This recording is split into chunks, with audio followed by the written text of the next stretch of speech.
അമ്മേ പരിശുദ്ധയമ്മേ, ദൈവമാതാവേ, 2004 ഡിസംബർ 7-ാം തീയതി ഉച്ച കഴിഞ്ഞ് 2:30 കൃപാസനത്തിൽ സംഭവിച്ച അമ്മയുടെ പ്രത്യക്ഷപ്പെടലിനെ കുറിച്ച് തിരുസഭയ്ക്ക് സമർപ്പിച്ചിരിക്കുന്ന പഠനരേഖകളുടെ വസ്തുനിഷ്ഠവും ദൈവശാസ്ത്ര വിധിപ്രകാരമുള്ളതുമായ അന്വേഷണ പഠനങ്ങൾ നടത്തി ആ പ്രത്യക്ഷപ്പെടലിലൂടെ പ്രകടമായ ദൈവമാതാവിന്റെ പ്രത്യേക കരുതലും സംരക്ഷണവും വെളിപ്പെടുത്തുന്ന പീഡിതരുടെ ആശ്വാസവും പ്രവാചകന്മാരുടെ രാജ്ഞിയും വാഗ്ദാനത്തിന്റെ പേടകവും പ്രപഞ്ച പ്രകൃതിയുടെ മാതാവുമായ പരിശുദ്ധമ്മയുടെ ഭക്തി തിരുസഭയിൽ കൂടുതൽ പ്രചരിച്ച് ജീവിതത്തിന്റെ ദുരിത അവസ്ഥകളിൽ അകപ്പെട്ട് കഴിയുന്ന അനേകായിരം മക്കൾക്ക് ദൈവത്തിന്റെ സാന്നിധ്യവും സന്ധിപ്പും കൂടുതൽ അനുഭവിക്കുക വഴി ആത്മീയ വിശുദ്ധിയും ദൈവശക്തിയും കൈവരിക്കുവാൻ ഞങ്ങളുടെ കുടുംബങ്ങളെ ഇടയാക്കണമേ. സ്തുതിച്ച് പ്രാർത്ഥിക്കാം. ഹല്ലേലൂയ. കർത്താവേ, ആരാധന മഹത്വം കർത്താവേ, ആരാധന മഹത്വം കർത്താവേ, സ്തുതി കർത്താവേ. ഞങ്ങളുടെ ജീവിതങ്ങളെ ഇവിടുന്ന് ഏറ്റെടുക്കണമേ കർത്താവേ. പ്രശ്നങ്ങളെ പരിഹരിച്ചു തരണമേ കർത്താവേ. രോഗങ്ങളെ സൗഖ്യപ്പെടുത്തണമേ കർത്താവേ. ജീവിത പ്രതിസന്ധികളെ മാറ്റിത്തരണമേ കർത്താവേ. ജോലിക്കുള്ള പരിശ്രമങ്ങളെ അനുഗ്രഹിക്കണമേ കർത്താവേ. പരീക്ഷകൾക്ക് വിജയം നൽകണമേ കർത്താവേ. കുടുംബ ജീവിതത്തിന് സമാധാനം നൽകണമേ കർത്താവേ. ഹല്ലേലൂയ. സ്തുതി കർത്താവേ. ആരാധന മഹത്വം ആരാധന കർത്താവേ. സ്തുതി കർത്താവേ. ആരാധന മഹത്വം കർത്താവേ. സ്തുതി കർത്താവേ.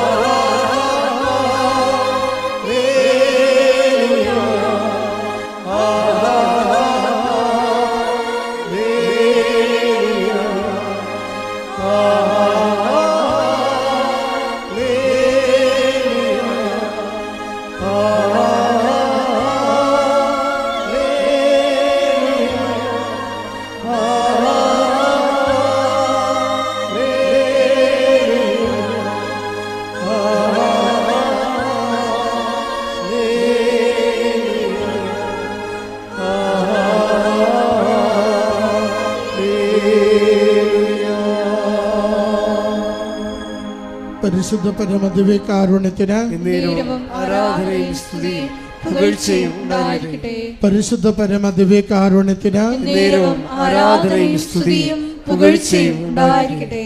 പരിശുദ്ധ പരമദിവ്യകാരുണ്യത്തിന് ആരാധനയും സ്തുതിയും പുകഴ്ചയും ഉണ്ടായിരിക്കട്ടെ.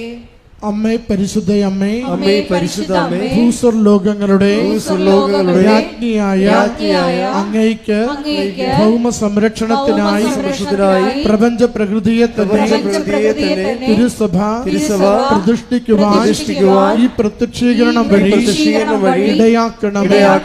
പരിശുദ്ധയമ്മേ, ജപമാല മാതാവേ, സകല കൃപാസനം പ്രാർത്ഥനകളോടും ചേർത്ത് ഞങ്ങളിപ്പോൾ പ്രാർത്ഥിക്കുന്ന ഈ സമൂഹത്തിന്റെ പ്രത്യേക നിയോഗവും നമ്മുടെ പ്രത്യേക നിയോഗങ്ങളെ കൃപാസന മാതാവിന്റെ സംരക്ഷണയിൽ ഈശോയുടെ ദിവ്യ സക്രാരിയിൽ സമർപ്പിക്കാം.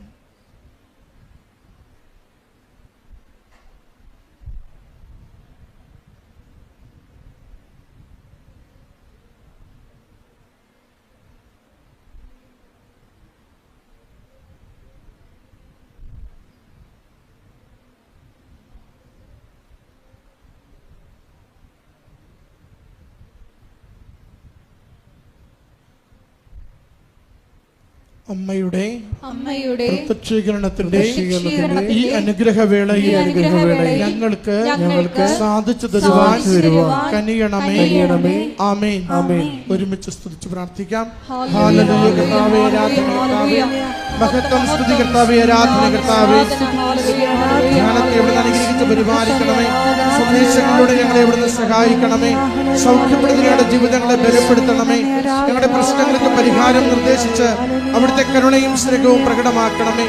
ഹല്ലേലൂയ കർത്താവേ, സ്തുതി കർത്താവേ, ആരാധന, മഹത്വം, സ്തുതി കർത്താവേ, ആരാധന, ആരാധന. നമുക്കെല്ലാവർക്കും എഴുന്നേറ്റ് നിൽക്കാം. ഒരു നിമിഷം ദിവ്യകാരുണ്യനാഥന് മുമ്പിൽ നമ്മളെ തന്നെ പൂർണ്ണമായി സമർപ്പിച്ചുകൊണ്ട് അവിടുത്തെ കൃപയ്ക്കും കരുണയ്ക്കും വേണ്ടി നമുക്ക് നോക്കി പാർക്കാം. പരിശുദ്ധ പരമദിവ്യകാരുണ്യത്തിന് നേരവും ആരാധനയും സ്തുതിയും പുകഴ്ചയും ഉണ്ടായിരിക്കട്ടെ. പരിശുദ്ധ പരമദിവ്യകാരുണ്യത്തിന് നേരവും ആരാധനയും സ്തുതിയും പുകഴ്ചയും ഉണ്ടായിരിക്കട്ടെ. പരിശുദ്ധ പരമദിവ്യകാരുണ്യത്തിന് നേരവും ആരാധനയും സ്തുതിയും പുകഴ്ചയും ഉണ്ടായിരിക്കട്ടെ. എൻ്റെ പ്രിയപ്പെട്ടവരെ, ഉടമ്പടി ഉടനെ ഉടമ്പടിയുടെ വിഷയത്തിൻ്റെ മേൽ ദൈവീകമായ ഇടപെടലുണ്ടാകാൻ പണ്ട് ഞാൻ നിങ്ങൾക്ക് ഒരു ഷോർട്ട് കട്ട് പറഞ്ഞു തന്നിട്ടുണ്ട്, ഒരു കുറുക്ക് വഴി. എന്താണ്? അമ്മയെ എന്നെ അമ്മയുടെ പ്രത്യക്ഷീകരണത്തിൻ്റെ ഹൈ. എല്ലാവരും കാണാൻ പഠിച്ചിരിക്കും അല്ലേ? Thank you. ഇതുപോലെ ഈ ദിവസങ്ങളിൽ ധ്യാനത്തിൽ എൻ്റെ മനസ്സിൽ വന്നൊരു സംഭവമാണ്. അമ്മയെ എന്നെ സുവിശേഷത്തിൻ്റെ സാക്ഷിയാക്കണമേ. സിമ്പിളാണ്, ഇത്രയേ ഉള്ളൂ കാര്യമാണ്. നിങ്ങളെ ഓരോ വിഷയവും ഇങ്ങനെ നിങ്ങളെ എടുത്തെടുത്ത് പറയുന്നതിനേക്കാൾ ഇപ്പം നിങ്ങളുടെ ജോലി, വീട്, വിവാഹം, വഴികൾ, കുടുംബ പ്രശ്നങ്ങൾ ഇങ്ങനെ എടുത്തെടുത്ത് പറയുന്നതിനേക്കാൾ നല്ലത് അമ്മ എന്നെ സുവിശേഷത്തിൻ്റെ സാക്ഷിയാക്കണമേ. പറഞ്ഞേ, അമ്മേ എന്നെ എൻ്റെ സുവിശേഷത്തിൻ്റെ സാക്ഷികളാക്കണമേ. അപ്പം നിങ്ങളവർക്കും സുവിശേഷത്തിൻ്റെ സാക്ഷി എന്ന് പറയുമ്പോൾ ഇങ്ങനെ ഇവിടെ വന്ന് സാക്ഷ്യം പറയണത് മാത്രമാണ്. അതല്ല, നമുക്ക് സുവിശേഷത്തിൻ്റെ സാക്ഷിയായിട്ട് ജീവിക്കാൻ പറ്റും. നമ്മുടെ ജീവിതത്തിൽ ദൈവ അനുഭവങ്ങൾക്ക് സാക്ഷ്യം വഹിക്കാൻ പറ്റും. ദൈവവചനത്തിന് വിധേയപ്പെട്ടുകൊണ്ട് സുവിശേഷവിഹിതമായ സമീപനത്തോടെ നമ്മൾക്ക് എല്ലാ വിഷയങ്ങൾക്കും സുവിശേഷവിഹിതമായ സുവിശേഷത്തിൻ്റെ ആന്തരിക അർത്ഥം ആവഹിച്ചുകൊണ്ട് നമുക്കൊരു വിശ്വാസ സമീപനമുണ്ട്. അത് നമ്മുടെ പെരുമാറ്റത്തിലൂടെയാണ് വരുന്നത്. പെരുമാറ്റത്തിലൂടെ നമുക്ക് സുവിശേഷത്തിൻ്റെ സാക്ഷിയാകാൻ പറ്റും. പെരുമാറ്റത്തിലൂടെ ഏറ്റവും നല്ലതുകൊണ്ട് ഇപ്പം നമ്മൾ മരിയോളജി അല്ലെങ്കിൽ മാതാവിൻ്റെ പ്രത്യക്ഷീകരണത്തെക്കുറിച്ച് മാതാവിനെക്കുറിച്ചൊക്കെ പഠിക്കുമ്പോൾ മാതാവ് പരിശുദ്ധ അമ്മ സുവിശേഷത്തിൻ്റെ പെരുമാറ്റ സാക്ഷിയാണ്.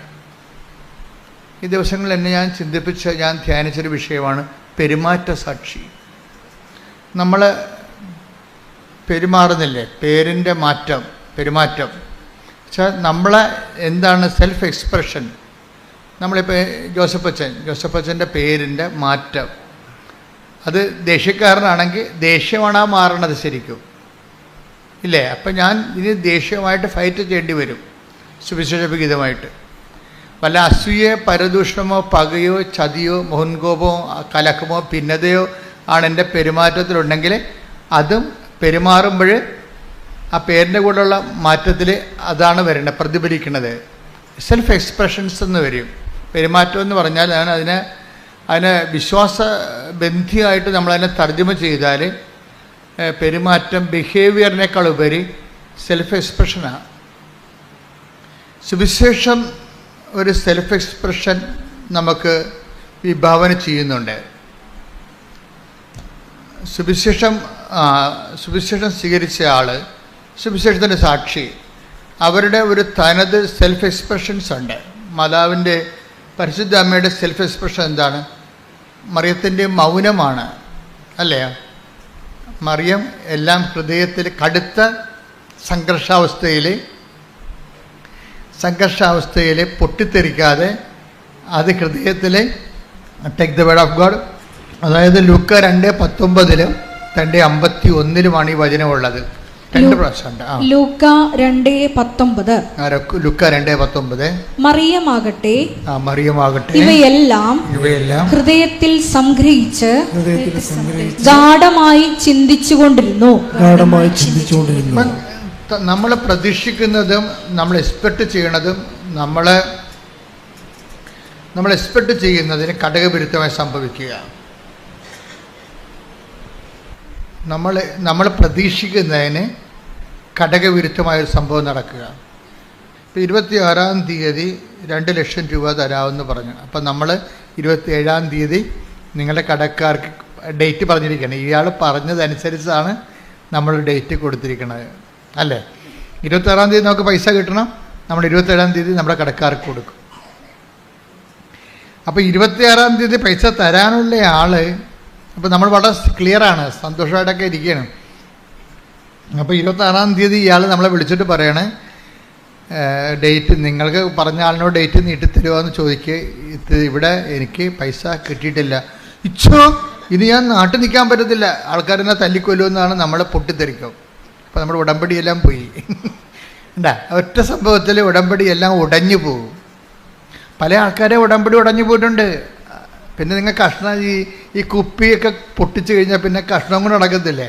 ഉടമ്പടിയുടെ ഉടഞ്ഞ കഷ്ണം കൊണ്ടാണ് ചില ആൾക്കാർ നടക്കുന്നത്. ഉടമ്പടി ഉടഞ്ഞു പോയി നേരത്തെ, അതിൻ്റെ കഷ്ണം കൊണ്ടാണ് നിങ്ങൾ നടക്കുന്നത് പലരും. കാര്യം ഉടമ്പടി ഉടയണ സാഹചര്യം കാര്യം ഉടമ്പടിയിൽ ഈ ബിഹേവിയറിസം ബിഹേവിയറിസം അല്ല, ഈ സെൽഫ് എക്സ്പ്രഷൻസ്. കാര്യം നമ്മൾ ആരോടെ ഉടമ്പടി ചെയ്തിരിക്കുന്നത്? ദൈവത്തോട്. അപ്പോൾ ദൈവത്തോട് ഉടമ്പടി ചെയ്യുമ്പോൾ നമ്മളുടെ റിസ്ക് എന്താ? ദൈവത്തിൻ്റെ ഒരു സ്വഭാവത്തിലേക്ക് നമ്മൾ അങ്ങനെ വരും എന്നുള്ള രീതിയിൽ നമ്മളെ ദൈവത്തിൻ്റെ തുല്യാക്കി കണ്ടുകൊണ്ടാണ് ദൈവം നമ്മളോട് ഉടമ്പടി ചെയ്തിരിക്കുന്നത്. ദൈവത്തിൻ്റെ സ്വഭാവത്തിലേക്ക് നമ്മൾ വരും എന്ന് ദൈവം പ്രീസപ്പോസ് ചെയ്തിട്ടാണ് നമ്മളോട് ഉടമ്പടി ചെയ്തിരിക്കുന്നത്. അപ്പോൾ നമ്മളെന്ത് ചെയ്യും? വരാൻ പോകുന്ന അനുഭവങ്ങളെ എല്ലാം എടുത്തിട്ട്, അപ്പോൾ അമ്മ ഇപ്പം ഒത്തിരി പെറ്റുകിടക്കുന്ന രാത്രിയിൽ പ്രാകൃതനായ മനുഷ്യർ വന്ന് പ്രതീക്ഷിച്ചല്ല ശരിക്കും പറഞ്ഞാൽ അത്. അപ്പോൾ പൊട്ടിത്തെറിക്കേണ്ടതാണ്, അല്ലെങ്കിൽ നിരാശപ്പെടേണ്ടതാണ്. ഈ ചുമ്മാ ഈ ചവക്കുഴി വന്ന് കിടക്കേണ്ടി വന്നല്ല. ദൈവത്തിന് വേണമെങ്കിൽ എന്നെ വീട്ടിൽ നിർത്താൻ പാടില്ലായിരുന്നോ? എന്തിനാണ് ഇപ്പോൾ ഈ കനേഷുമാർ ഇപ്പോൾ കൊണ്ടുവന്ന് വെച്ചത്? 100,000 ചോദ്യങ്ങൾ നമുക്ക് വേണമെങ്കിൽ ദൈവത്തോട് ചോദിക്കാം. പല ആൾക്കാരും ദൈവത്തോട് ഒത്തിരി ചോദ്യങ്ങൾ ചോദിച്ചാണ് അകന്നു പോയത്. പല കാര്യങ്ങൾ. ഇപ്പം ഞാൻ 3 പ്രാവശ്യം 3 പ്രാവശ്യം പുതുക്കിയതല്ലേ? ദൈവത്തോട് ചോദിക്കാവുന്ന ചോദ്യമാണ്, അല്ലേ? ഞാൻ IELTS ഇപ്പോൾ 8 പ്രാവശ്യം എഴുതിയ ഒരാൾക്കുണ്ട്, ഞാൻ ഇന്നലെ കണ്ട്. അപ്പോൾ CCA പരീക്ഷ 16 പ്രാവശ്യം എഴുതിയ ഒരാളെ കണ്ട്. ഇനി അയാൾക്ക് ചാൻസ് ഇല്ല, അയാൾ ഉദ്യോഗം രാജിവെക്കേണ്ടി വരും. ഞാൻ പറഞ്ഞ് രാജിവെക്കേണ്ടി വരത്തില്ല, നീ ധൈര്യമായിട്ട് പോകാൻ പറഞ്ഞു. അതെന്ത്, ഞാൻ അയാളെ കണ്ടുകൊണ്ട് പറഞ്ഞതാണ്? അല്ല, അത് എൻ്റെ ഒരു ആസ്തി. ഇത്രയും നാൾ ദൈവത്തിന് വേണ്ടി ജീവിച്ചതിൻ്റെ ഒരു ആസ്തിയുണ്ട്. അതൊരു നല്ല ആസ്തിയാണ്. എനിക്ക് നല്ല ബോധമുണ്ടാക്കാരുത്. കാര്യം എത്രയോ വർഷങ്ങളായിട്ട് കർത്താവിന് വേണ്ടി ജോലി ചെയ്യണം. അല്ലാതെ ഒരു പ്രത്യേക ഒരു ധ്യാനത്തിൻ്റെ ഒരു കാറ്റ് വന്നപ്പോൾ ഞാനും പോയൊരു ധ്യാനം കൂടി ഒരു ബൈബിൾ എടുത്തിറങ്ങിയ ആളല്ല. ഞാൻ എൻ്റെ കുടുംബത്തിൽ എൻ്റെ അപ്പൻ അനുഭവിച്ച ദൈവത്തിൻ്റെ അനുഭവങ്ങളുണ്ട്, അത് കണ്ട് ഞാൻ വളർന്നതാണ്. അതുകൊണ്ട് എങ്ങനെയാണ് ദൈവമായിട്ട് ഇടപെടേണ്ടതും ദൈവമായിട്ട് എങ്ങനെ ജീവിക്കേണ്ടതും എങ്ങനെയാണ് സാധാരണ നിലയിൽ, അല്ലാതെ ഒത്തിരി സാങ്കേതികമല്ല, ഒരു പാവപ്പെട്ട മനുഷ്യൻ അവൻ്റെ ജീവിതാവസ്ഥകളിൽ എങ്ങനെയാണ് ദൈവത്തോട് ലളിതമായി ദൈവത്തെ ആധ്യാത്മികമായി ജീവിക്കുക, അതൊക്കെ കുടുംബത്തിൽ നിന്ന് പഠിച്ചതാണ്. അപ്പോൾ അതെനിക്ക് കൾച്ചറായിട്ട് എൻ്റെ ഉണ്ട്. അപ്പം അതുകൊണ്ട് എനിക്കെൻ്റെ മനസ്സിൽ വന്നപ്പോഴും എൻ്റെ അപ്പൻ എന്നോട് പറയുമായിരുന്നു, നീ മിഷണറി ആകണം കേട്ടോ, മിഷണറി ആകണമെന്ന് പറയും. അപ്പനും മിഷണറിയോട് ഭയങ്കര ഇഷ്ടമായിരുന്നു. ഞാൻ എൻ്റെ ജീവിതത്തിൽ എഴുതി വെച്ചിട്ടുണ്ട് മിഷണറി. അപ്പോൾ അപ്പൻ പക്ഷേ എന്നെ മിഷണറി ആക്കാൻ ദൈവത്തിന് അത്രയ്ക്ക് താല്പര്യമില്ല. അതുകൊണ്ട് അപ്പൻ മരിച്ചു കഴിഞ്ഞാൽ ഞാൻ സെമിനാരിൽ ചേരണത്. അപ്പം ഞാൻ ഇടവക വൈദികനായിട്ടാണ് ചേർന്നതെങ്കിലും എൻ്റെ മനസ്സിലുണ്ട്, ഞാൻ പഠിച്ചത് കാലങ്ങളിലെല്ലാം മിഷനെക്കുറിച്ചാണ് കേട്ടിരിക്കുന്നത്. ഞാൻ 6ാം ക്ലാസ്സിൽ പഠിക്കുമ്പോൾ ഇവിടുന്ന് ഇപ്പോഴും അങ്ങനത്തെ ജീവിച്ചിരിപ്പുണ്ട്. മരിയാനേശ്വരം വെച്ചിട്ടുണ്ടായിരുന്നു. അദ്ദേഹം ഇപ്പോഴും ജീവിച്ചിരിപ്പുണ്ട്. പ്രായം വലിയ കുഴപ്പമില്ലാതിരിപ്പുണ്ട്. ഇപ്പോഴും പ്രായമായി. അപ്പം അദ്ദേഹം വന്ന് ബോർഡിലിങ്ങനെ എഴുതി, ലോകം, അതായത് നിങ്ങൾ ലോകം മുഴുവനും പോയി എല്ലാ സൃഷ്ടികളോടും സുവിശേഷം പ്രസംഗിക്കുകയും. അതുതന്നെയാണ് യേശുദാസച്ചനും. അങ്ങനൊരു വയസ്സ് അച്ഛനും മരിച്ചുപോയി. അന്ന് എൻ്റെ 8ാം ക്ലാസ് വന്ന് ബോർഡ് എഴുതിയിടും. ഒരു ക്ലാസ് മിഷണറീസിൻ്റെതാണ്. അപ്പോൾ അന്നേ ഞാൻ എൻ്റെ തീരുമാനിച്ച് മിഷനാണ് ഏറ്റവും വലുതെന്ന്. മിഷൻ, ഞാനിപ്പോഴും നിങ്ങളോട് മിഷനെക്കുറിച്ചല്ലേ പറയണത്. നമ്മളിവിടെ വരെ എത്തിയതും മാതാവ്, ഞാൻ ഒരു മിഷണറി അല്ലായിരുന്നെങ്കിൽ മാതാവ് പ്രത്യക്ഷപ്പെടേണ്ട ഒരു കാര്യമില്ല. ഞാൻ മിഷണറി ആയതുകൊണ്ടാണ് പ്രത്യക്ഷപ്പെട്ടത്. നിങ്ങളൊക്കെ മിഷണറി അല്ല. ഇപ്പം കൃപാസനം പത്രത്തെക്കുറിച്ചല്ലേ ഇപ്പോൾ ഏറ്റവും കൂടുതൽ സാക്ഷ്യങ്ങൾ വരണത്. പത്രം വിതരണം ചെയ്യുമ്പോഴും അത് ആൾക്കാരിപ്പോൾ വിശദീകരിച്ചല്ലേ കൊടുക്കണത്. അവരുടെ അനുഭവങ്ങൾ കൃപാസനം പത്രത്തിൽ അവർക്ക് കിട്ടിയ മറിയൻ അനുഭവങ്ങൾ പറഞ്ഞിട്ടാണ് അവർ പത്രം കൈമാറുന്നത്. നിന്ന് പറയണവരൊക്കെ ഉണ്ട്, വഴിയോ ആളെ പിടിച്ചു നിർത്തി പറയുന്ന ആൾക്കാരൊക്കെ ഉണ്ട്. അപ്പോൾ അങ്ങനെ പറഞ്ഞ് അവരും മിഷണറിമാരായി. അവരിലൂടെ എത്ര പേരാണ് നിങ്ങളിലൂടെ. കഴിഞ്ഞ ദിവസം പറഞ്ഞ് ഞാനൊരു 100 പേരെ കൊണ്ട് ഉടമ്പടി എടുപ്പിച്ചിട്ടുണ്ട്. സാക്ഷ്യം പറഞ്ഞാണ്, ഞാനൊരു 100 പേരെ കൊണ്ട് ഉടമ്പടി എടുപ്പിച്ചിട്ടുണ്ടെന്ന്. അപ്പോൾ 100 ആത്മാക്കളുമായിട്ട് അവർക്ക് ദൈവദർശന ആസ്തിയായി. നമ്മുടെ ആസ്തി എന്ന് പറയണത് എത്ര പേരെ ദൈവത്തിന് വേണ്ടി നമ്മൾ നേടി. അതാണ് നമ്മുടെ ശരിക്കും പറഞ്ഞാൽ ദൈവം അംഗീകരിക്കണ സാക്ഷ്യം. നിങ്ങൾ പറയണത് ദൈവത്തെ കൊണ്ട് എന്ത് നേടിയെന്നല്ലേ നിങ്ങൾ പല ആൾക്കാരും പറയണത്. അത് പറയേണ്ടെന്നല്ല ഞാൻ പറയണത്. പക്ഷേ ദൈവത്തിന് പ്രയോജനമുള്ളത്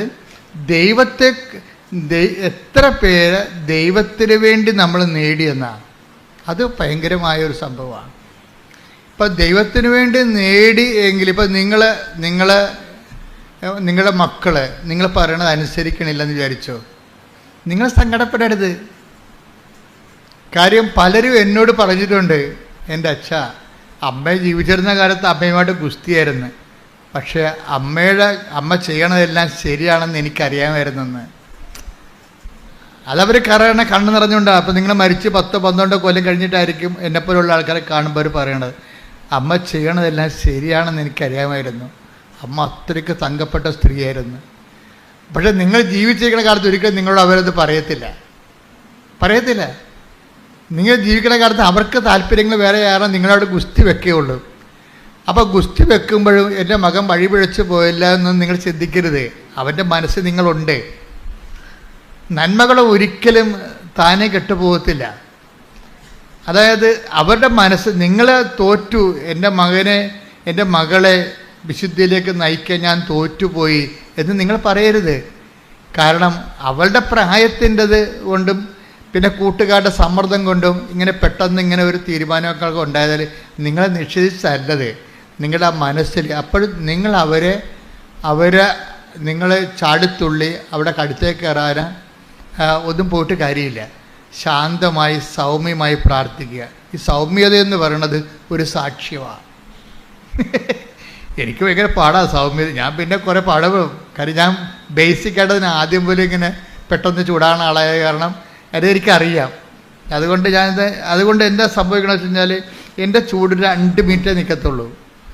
നിങ്ങളത്, ഞാൻ ചൂടാകണ പാർട്ടിയാണ്, പക്ഷേ എൻ്റെ ചൂട് 2 മിനിറ്റ് അല്ല 3 മിനിറ്റ്. ഇപ്പോൾ ഇവിടെ എൻ്റെ സ്റ്റാഫ് കണ്ടല്ല, 30 കൊല്ലം 20 കൊല്ലം ഒക്കെ ഉള്ള ആൾക്കാരുടെ കൂടെ നിൽക്കണില്ലേ. ഞാൻ മോശക്കാരനാണെങ്കിൽ അവർ നിൽക്കത്തില്ല. അപ്പം അവർക്ക് എൻ്റെ സ്വഭാവം പിടികിട്ടി. ചുമ്മാ 5 മിനിറ്റ് അഭ്യാസമേ ഉള്ളൂ. അത് കഴിയുമ്പോൾ അച്ഛൻ ഓക്കെ ആവുമെന്ന്, അച്ഛൻ പിന്നെ ചേർത്ത് പിടിക്കുമെന്ന് അവർക്കറിയാം. അതെന്നെ വീട്ടിലും അങ്ങനെയല്ലേ നമ്മൾ ചെയ്യണത്. മക്കളോട് ചൂടാവും, പക്ഷേ എന്നാലും കുറച്ച് കഴിയുമ്പോൾ നമ്മൾ തന്നെ ചേർത്ത് പിടിക്കും. ഇപ്പം എന്താ വെച്ചാൽ സൗമ്യത ഒരു ഭയങ്കരമായ സുവിശേഷ സാക്ഷ്യമാണ്. ഇപ്പം നിങ്ങളീ പറയണ സാക്ഷ്യത്തിൻ്റെ കൂടെ തന്നെ ഇപ്പോൾ മോസസിനെ എന്തുകൊണ്ടാണ് ലീഡറാക്കിയത്? ഒരു പ്രേക്ഷിതനാണ്. മോസസ് ഒരു ശക്തനായ പ്രേക്ഷിതനല്ലേ? എന്തുകൊണ്ടാണ്? ഈ സൗമ്യത കൊണ്ടാണ്. സൗമ്യത എന്ന് വെച്ചാൽ ഭയങ്കരമായ, ഇപ്പം എന്താണ് സൗമ്യത എന്ന് പറയണത്? ഇപ്പം 12 എടുത്ത മോളെ, സംഖ്യ 12:3. മോശ. സംഖ്യ 12:3. പറഞ്ഞ മക്കളെ, മോശ ഭൂമുഖത്തുള്ള എല്ലാ മനുഷ്യരിലും വെച്ച് സൗമ്യനായിരുന്നു. ഞാൻ എപ്പോഴും എൻ്റെ മനസ്സിന് ആകർഷിച്ചിട്ടുള്ള വചനമാണിത്. മോശ ഭൂമുഖത്തുള്ള എല്ലാ മനുഷ്യരിലും വെച്ച് സൗമ്യനായിരുന്നു. സൗമ്യത എന്ന് പറഞ്ഞാൽ എന്താണ്? അതിന് കുറേ കണ്ടൻ്റ് ഉണ്ട്. ഞാൻ നിങ്ങളോട് നേരത്തെ പറഞ്ഞിട്ടുണ്ട്. അതിൻ്റെ ബേസിക് കണ്ടൻറ്റ്, ഇപ്പോൾ കേക്കിൻ്റെ ബേസിക് കണ്ടൻറ്റ് എന്താണ്? കേക്ക്, ഹൽവ, ബേസിക് കണ്ടൻറ്റ് മൈദ എന്തോ ആണല്ലേ? അതാണ് ബേസിക് കണ്ടൻറ്റ്. പിന്നെ നിങ്ങൾ അതിൻ്റെ അകത്ത് പല കാര്യങ്ങളൊക്കെ ചേർക്കും, ഇൻഗ്രീഡിയൻസ് ഒക്കെ ചേർക്കും. പാല് ചേർക്കും ചിലർ ഹൽവയിൽ, ചിലർ ഇതുപോലെയുള്ള സ്ട്രോബെറി പോലെയുള്ള ഫ്ലേവർ ചേർക്കും. അങ്ങനെ പല പല സംഭവങ്ങൾ ചേർക്കുമെങ്കിലും ബേസിക്കായിട്ട് ഈ സംഭവം മൈദ. അത് എന്ന് പറഞ്ഞ പോലെ ഈ സൗമ്യതയുടെ ബേസിക് കണ്ടൻറ്റ് സ്നേഹമാണ്. ഉടമ്പടിക്കാലം ഉടമ്പടി തന്നെ നിലനിൽക്കുന്നത്, അടിസ്ഥാനപ്പെടുത്തിയിരിക്കുന്നത് ദൈവത്തിൻ്റെ സ്നേഹത്തിലാണ്. അപ്പം തന്നെ ഉടമ്പടി എടുക്കുന്നവർ അന്ന് മുതൽ ദൈവത്തിൻ്റെ സ്നേഹത്തിൻ്റെ സാക്ഷികളാണ്. ഉറപ്പല്ലേ? നിൻ്റെ ഭർത്താവിന് സംശയമുണ്ടാകാം, ഭാര്യയ്ക്ക് തോന്നിവാസ ജീവിതം ഉണ്ടാകാം. പക്ഷേ when we come to the covenant, പിന്നെ നീ കാണിക്കേണ്ട അടിസ്ഥാന പെരുമാറ്റ ക്രമങ്ങളുണ്ട്. അതിലൊന്നെന്താണ്? സ്നേഹമാണ്. സ്നേഹം. പ്രാർത്ഥിക്കുക. കർത്താവേ, എന്നെ അങ്ങയുടെ സ്നേഹത്തിന്റെ സാക്ഷിയാക്കണമേ. എപ്പോഴും ആധ്യാത്മിക ജീവിതം പുരോഗമിക്കുന്നത് കുഞ്ഞു പ്രാർത്ഥനകളിലൂടെയാണ്. അതിന് സഭയിൽ സുഹൃത്ത് ജപം എന്ന് പറയും.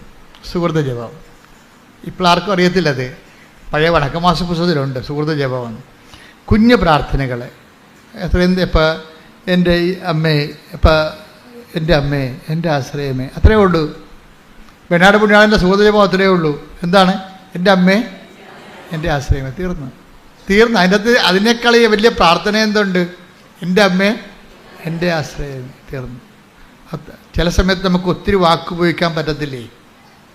ഇപ്പോൾ കൊച്ചിനെ പട്ടി കടിച്ച് അവനെ ആശുപത്രിയിൽ കൊണ്ടുവന്നപ്പോൾ എടുത്തില്ലെന്ന് പറയുമ്പോൾ അതിപ്പോൾ എപ്പട്ടിയാണെന്ന് കേൾക്കുമ്പോൾ നമുക്ക് പ്രാർത്ഥിക്കാനുള്ള പ്രാർത്ഥനയാണ്. എൻ്റെ അമ്മേ, ആശ്രയം പോയി, വൈദ്യശാസ്ത്രത്തിന് ആശ്രയം പോയി, ജില്ലാ ആശുപത്രിയിൽ കൊണ്ടുവന്നിട്ട് എടുത്തില്ല കൊച്ചിനെ മെഡിക്കൽ കോളേജിൽ കൊണ്ടുപോകാൻ പറഞ്ഞിരിക്കുകയാണ്. വൈദ്യശാസ്ത്രം നമുക്ക് ആശ്രയിക്കാൻ പറ്റത്തില്ല. പിന്നെ എന്താണ്? എൻ്റെ അമ്മേ, എൻ്റെ. പരീക്ഷയ്ക്ക് റിസൾട്ട് നോക്കുമ്പോൾ, കമ്പ്യൂട്ടർ റിസൾട്ട് നോക്കുമ്പോഴും നിങ്ങൾ തോറ്റൊന്ന് കണ്ടു കഴിഞ്ഞാൽ അയ്യോ എന്ന് പറഞ്ഞത് ബോധം കണ്ടു വിടേണ്ട. എൻ്റെ അമ്മേ, എൻ്റെ ആശ്രയമേ. എന്താ കാര്യം? എൻ്റെ സ്വന്തം കഴിവിലുള്ള എൻ്റെ ആശ്രയം ഞാൻ രാജിവെക്കുന്നു. ഇനി ഇത് വർക്ക് ചെയ്യണത് നോട്ട് ബൈ മെറിറ്റിലായിരിക്കും. എൻ്റെ മക്കളെ, എൻ്റെ അകത്ത് എന്താ വിഷയം എന്ന് പറയുക, ഇപ്പോൾ ഒരു മെറിറ്റ് പോയെന്ന് വെച്ച് കഴിഞ്ഞാൽ അപ്പം നിങ്ങളെപ്പോഴും അപ്പം ഞാനായാലും നിങ്ങളായാലും അപ്പം നമ്മൾ തോക്കുക, ജയിക്കുക, അങ്ങനെ ജയിച്ചും തോറ്റുമൊക്കെയാണ് നമ്മൾ ഇവിടെ എത്തിയത് അല്ലേ? ജയിച്ചും തോറ്റുമൊക്കെയാണ് എത്തിയത്. അപ്പം തോക്കുക എന്ന് പറഞ്ഞ ഒരു കാര്യം, തോക്കുക എന്ന് പറഞ്ഞതിൻ്റെ അർത്ഥം എന്ന് വെച്ച് കഴിഞ്ഞാൽ നമ്മളുടെ കഴിവ് അവിടെ പരാജയപ്പെട്ടെന്നല്ലേ? അത് സുവിശേഷമല്ലേ? എന്താണ്? നമ്മുടെ കഴിവ് പോയാൽ പിന്നെ എന്താണ്? നോട്ട് ബൈ മെറിറ്റ് എന്നല്ല എൻ്റെ അർത്ഥം, ബട്ട് ബൈ ഗ്രേസ്. അത് നമ്മൾ തോറ്റു എന്ന് വെച്ചാൽ എൻ്റെ അർത്ഥം എന്താണ്? നിങ്ങൾ സന്തോഷിക്കണം. എന്താണ്? ഇനി എൻ്റെ കഴിവ് കൊണ്ട് ഇത് നടക്കത്തില്ല. ഇനി ആരാണ്? പക്ഷേ നിങ്ങളൊരു നിരീശ്വരവാദിയാണെങ്കിൽ നിങ്ങളുടെ ജീവിതം അവിടെ ഫുൾ സ്റ്റോപ്പാകും. നിങ്ങൾ ഈശ്വരവിശ്വാസിയായുള്ള ഗുണം എന്താണ്? നിങ്ങളുടെ മെറിറ്റ് തീർന്നാൽ ഇനി കർത്താവിൻ്റെ ഊഴമാണ്. Not by merit but by grace. ഇനി ഗ്രേസ് വരേണ്ട കാലമാണ്. അത്രേ ഉള്ളൂ. അപ്പോൾ നിങ്ങൾ 2 പ്രാവശ്യം തോറ്റു കഴിഞ്ഞാൽ അതിൻ്റെ അർത്ഥം എന്താണ്? നിങ്ങളുടെ ഗ്രേസ്, നിങ്ങളുടെ മെറിറ്റ് സീറോയാണ്, സീറോ മെറിറ്റിലാണ്. ഇനി എന്തെങ്കിലും സംഭവിക്കണമെന്നുണ്ടെങ്കിൽ ദൈവം അത്ഭുതങ്ങൾ പ്രവർത്തിക്കണം, അല്ലേ? ഇപ്പോൾ ദൈവത്തെക്കുറിച്ച് എന്താ പറയണത്? അത്ഭുതങ്ങൾ പ്രവർത്തിക്കുന്ന 4:2 എടുത്തവനെ ഹെബ്രായർ 2:4 അടയാളങ്ങൾ, അത്ഭുതങ്ങൾ, പല വിധത്തിലുള്ള ശക്തമായ പ്രവൃത്തികൾ എന്നിവ കൊണ്ടും തന്റെ ഇഷ്ടത്തിനൊത്ത് പരിശുദ്ധാത്മാവിനെ ദാനം ചെയ്തുകൊണ്ടും ദൈവം തന്നെ ഇതിന് സാക്ഷ്യം നൽകിയിരിക്കുന്നു. അപ്പൊ നമുക്ക് ലഭിക്കുന്ന അത്ഭുതങ്ങളില്ലേ, അടയാളങ്ങൾ എന്തിൻ്റെയാണ്? ദൈവത്തിൻ്റെ സാക്ഷ്യമാ. പിടിയിട്ടില്ലേ? അത്ഭുതങ്ങൾ, അടയാളങ്ങൾ. പറഞ്ഞേ, അത്ഭുതങ്ങൾ, അടയാളങ്ങൾ. ഹെബ്രായർ 2:4 അത്ഭുതങ്ങൾ, അടയാളങ്ങൾ. പറഞ്ഞേ, അത്ഭുതങ്ങൾ, അടയാളങ്ങൾ. പലതരത്തിലുള്ള വീര്യപ്രവൃത്തികള്. അതുകൊണ്ട് ദൈവം തന്നെ സാക്ഷ്യം നൽകിയിരിക്കുന്നു. അപ്പൊ നമ്മുടെ വിശ്വാസത്തിന് ദൈവം നൽകുന്ന സാക്ഷ്യങ്ങളാണ് അത്ഭുതങ്ങൾ. കൃപാസന പത്രത്തിൻ്റെ മുകളിൽ 8 നടുക്കുള്ള പേജ് കണ്ടിട്ടില്ലേ? അത്ഭുതങ്ങൾ, അടയാളങ്ങൾ, പലതരത്തിലുള്ള വീര്യപ്രവൃത്തികളെന്ന്. പലതരത്തിലുള്ള വീര്യപ്രവൃത്തി, അത്ഭുതങ്ങളും അടയാളങ്ങളും പലതരത്തിലുള്ള വീര്യപ്രവൃത്തികളെന്ന് പറയുമ്പോഴേ നമ്മുടെ ജീവിതത്തിൻ്റെ എല്ലാ മേഖലകളെയുമാണ്. പലതരത്തിലുള്ള വീര്യപ്രവൃത്തികളാണ്. അത് രോഗം മാത്രമല്ല, നമ്മുടെ വിദ്യാഭ്യാസ മേഖല, ജോലി മേഖല, ജീവിത മേഖല, എല്ലാം പലതരത്തിലുള്ള വീര്യപ്രവൃത്തി. ദൈവത്തിൻ്റെ പ്രവൃത്തികളെ വിളിക്കുന്നത് വീര്യപ്രവൃത്തി എന്നാണ് വിളിക്കുന്നത്, ശക്തിപ്രവൃത്തികളെ. കാര്യം ദൈവം ശക്തി ആയതുകൊണ്ട് പലതരത്തിലുള്ള ശക്തിക്ക് പ്രവർത്തനങ്ങളുണ്ടാവും. ദൈവം ആരാണ്? ശക്തിയാണ്. ഒരു വ്യക്തി എന്നതുപോലെ തന്നെ ദൈവം ശക്തിയാണ്. അത് 1 കൊരിന്ത്യൻസിലെ 1:24 വായിച്ച് ശ്രുതികട ഹല്ലേലൂയ. 1 കൊരിന്തോസ് 1:24 വിളിക്കപ്പെട്ടവർക്ക് യഹൂദരോ ഗ്രീക്കുകാരോ ആകട്ടെ ക്രിസ്തു ദൈവത്തിന്റെ ശക്തിയും ദൈവത്തിന്റെ ജ്ഞാനവുമാണ്. ദൈവത്തിന്റെ ശക്തിയാണ് ക്രിസ്തു. അതുകൊണ്ട് ക്രിസ്തുവിൻ്റെ പ്രവർത്തനങ്ങളിൽ പലതരത്തിലുള്ള ശക്തിപ്രവർത്തനങ്ങൾ വരും. ക്രിസ്തു നമ്മുടെ ജീവിതത്തിലേക്ക് വരുന്നത് പലതരത്തിലുള്ള ശക്തിപ്രവർത്തനങ്ങൾ കൊണ്ടാണ്. ഇപ്പോൾ കഴിഞ്ഞ ദിവസങ്ങളിൽ ഒരു സാക്ഷ്യം ഉണ്ടായിരുന്നു, ഒരു മോളുടെ സാക്ഷ്യമാണ്. അപ്പോൾ അവൾ 150 മാർക്ക് ആണ് ജയിക്കാൻ വേണ്ടത്. അപ്പോൾ അവൾ പല പ്രാവശ്യം തോറ്റു.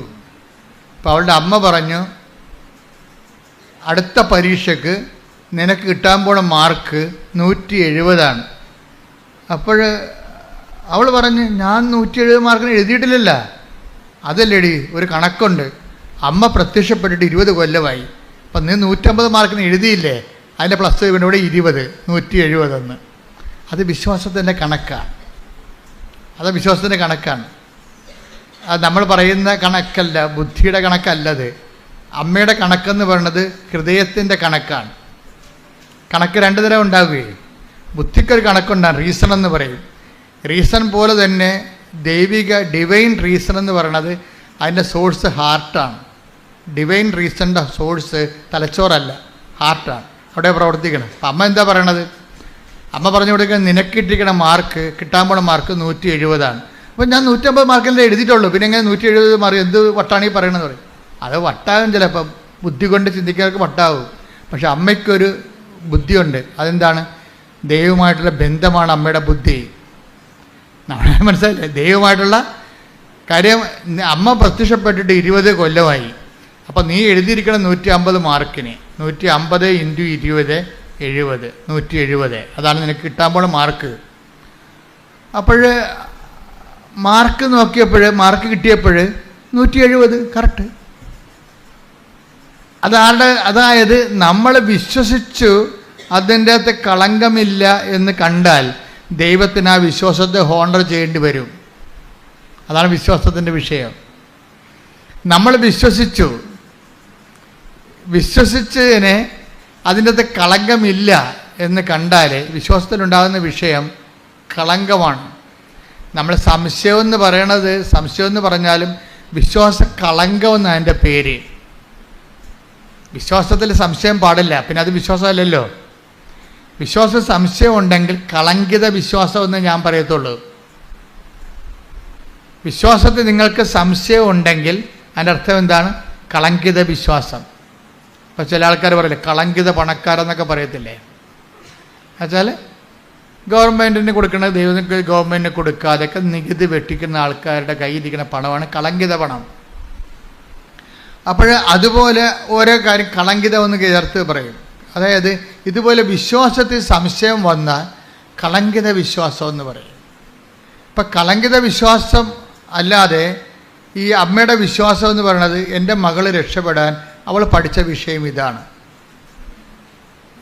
ഒന്നെങ്കിൽ ഇതുകൊണ്ട് തീരും, അല്ലെങ്കിൽ ഇതിനെ അതിജീവിക്കും. അതിജീവിക്കാൻ അവൾക്ക് മെരിട്ടില്ല. പിന്നെന്താണ്? അവൾക്കുള്ളത് നിൻ്റെ ഗ്രേസാണ്. അതുകൊണ്ട് അവളുടെ മാർക്ക് നിൻ്റെ പ്രത്യക്ഷീകരണത്തിൻ്റെ സത്യാവസ്ഥ ബോധ്യപ്പെടുത്താൻ വേണ്ടി ഞാൻ 20 ചേർത്ത് വിളിക്കണം. നീ ഇതുകൊണ്ട് പരീക്ഷിക്കുകയും ചെയ്യരുത് കേട്ടോ, മാതാവിനെ പരീക്ഷിക്കരുത്. അത് അവരുടെ നിഷ്കളങ്കതയിൽ നിന്ന് അവർ കാണിച്ച ഒരു എക്സ്പ്രഷനാണ്. അത് ചിലപ്പോൾ അവരുടെ കോട്ട് നമുക്ക് പാകമാകത്തില്ല. മനസ്സിലായില്ലേ? അപ്പം ഇതുകൊണ്ട് പരീക്ഷിക്കാൻ വേണ്ടി പറയണമല്ല, മറിച്ച് അവരെ നിഷ്കളങ്കമായിട്ട് അവർ ഒരു സ്റ്റേറ്റ്മെൻ്റ് ഇറക്കി. എന്താണ്? മാതാവിൻ്റെ പ്രത്യക്ഷീകരണത്തിൻ്റെ 20. അപ്പോൾ മാതാവിൻ്റെ പ്രത്യക്ഷീകരണത്തിൽ അവർ വിശ്വസിക്കുന്നു. അതല്ല വിഷയം. അതാണ് 20 ചേർത്തത്. മാതാവിൻ്റെ പ്രത്യക്ഷീകരണത്തിൽ അവർ വിശ്വസിക്കുന്നു. മാതാവിൻ്റെ പ്രത്യക്ഷീകരണത്തിൽ അവർ വിശ്വസിച്ച് കഴിഞ്ഞാൽ പിന്നെ ബോൾ മാതാവിൻ്റെ കോർട്ടിലായി. ആ പ്രത്യക്ഷീകരണം സത്യമായതുകൊണ്ട് അത് സ്ഥിരീകരിക്കേണ്ട ബാധ്യത അമ്മയ്ക്കാണ്. അതുകൊണ്ട് എന്ത് ചെയ്ത് ആ കറക്റ്റ് പറഞ്ഞ് 21 അല്ല 19 അല്ല, കറക്റ്റ് 170. അത് ഓരോ വിശ്വാസികൾ നേടിയെടുക്കുന്ന നിഷ്കളങ്കമായ സ്വകാര്യമായ നേട്ടങ്ങളാണ്. അപ്പം ചിലപ്പോൾ അത് എല്ലാവർക്കും അത് ബാധകമാകത്തില്ല. അത് ജനറലൈസ് ചെയ്യാൻ പറ്റത്തുമില്ല. വ്യക്തിപരമായ സ്വകാര്യ അനുഭവങ്ങളാണ്.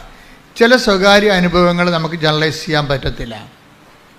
പക്ഷെ ജനറലൈസ് ചെയ്യാവുന്ന സ്വകാര്യ അനുഭവങ്ങളുണ്ട്. ഇപ്പം കഴിഞ്ഞ ദിവസങ്ങളൊരു സാക്ഷ്യം ഉണ്ടായത് സുനിൽ എന്നും പറഞ്ഞ സഹോദരൻ്റെ സാക്ഷ്യമാണ്.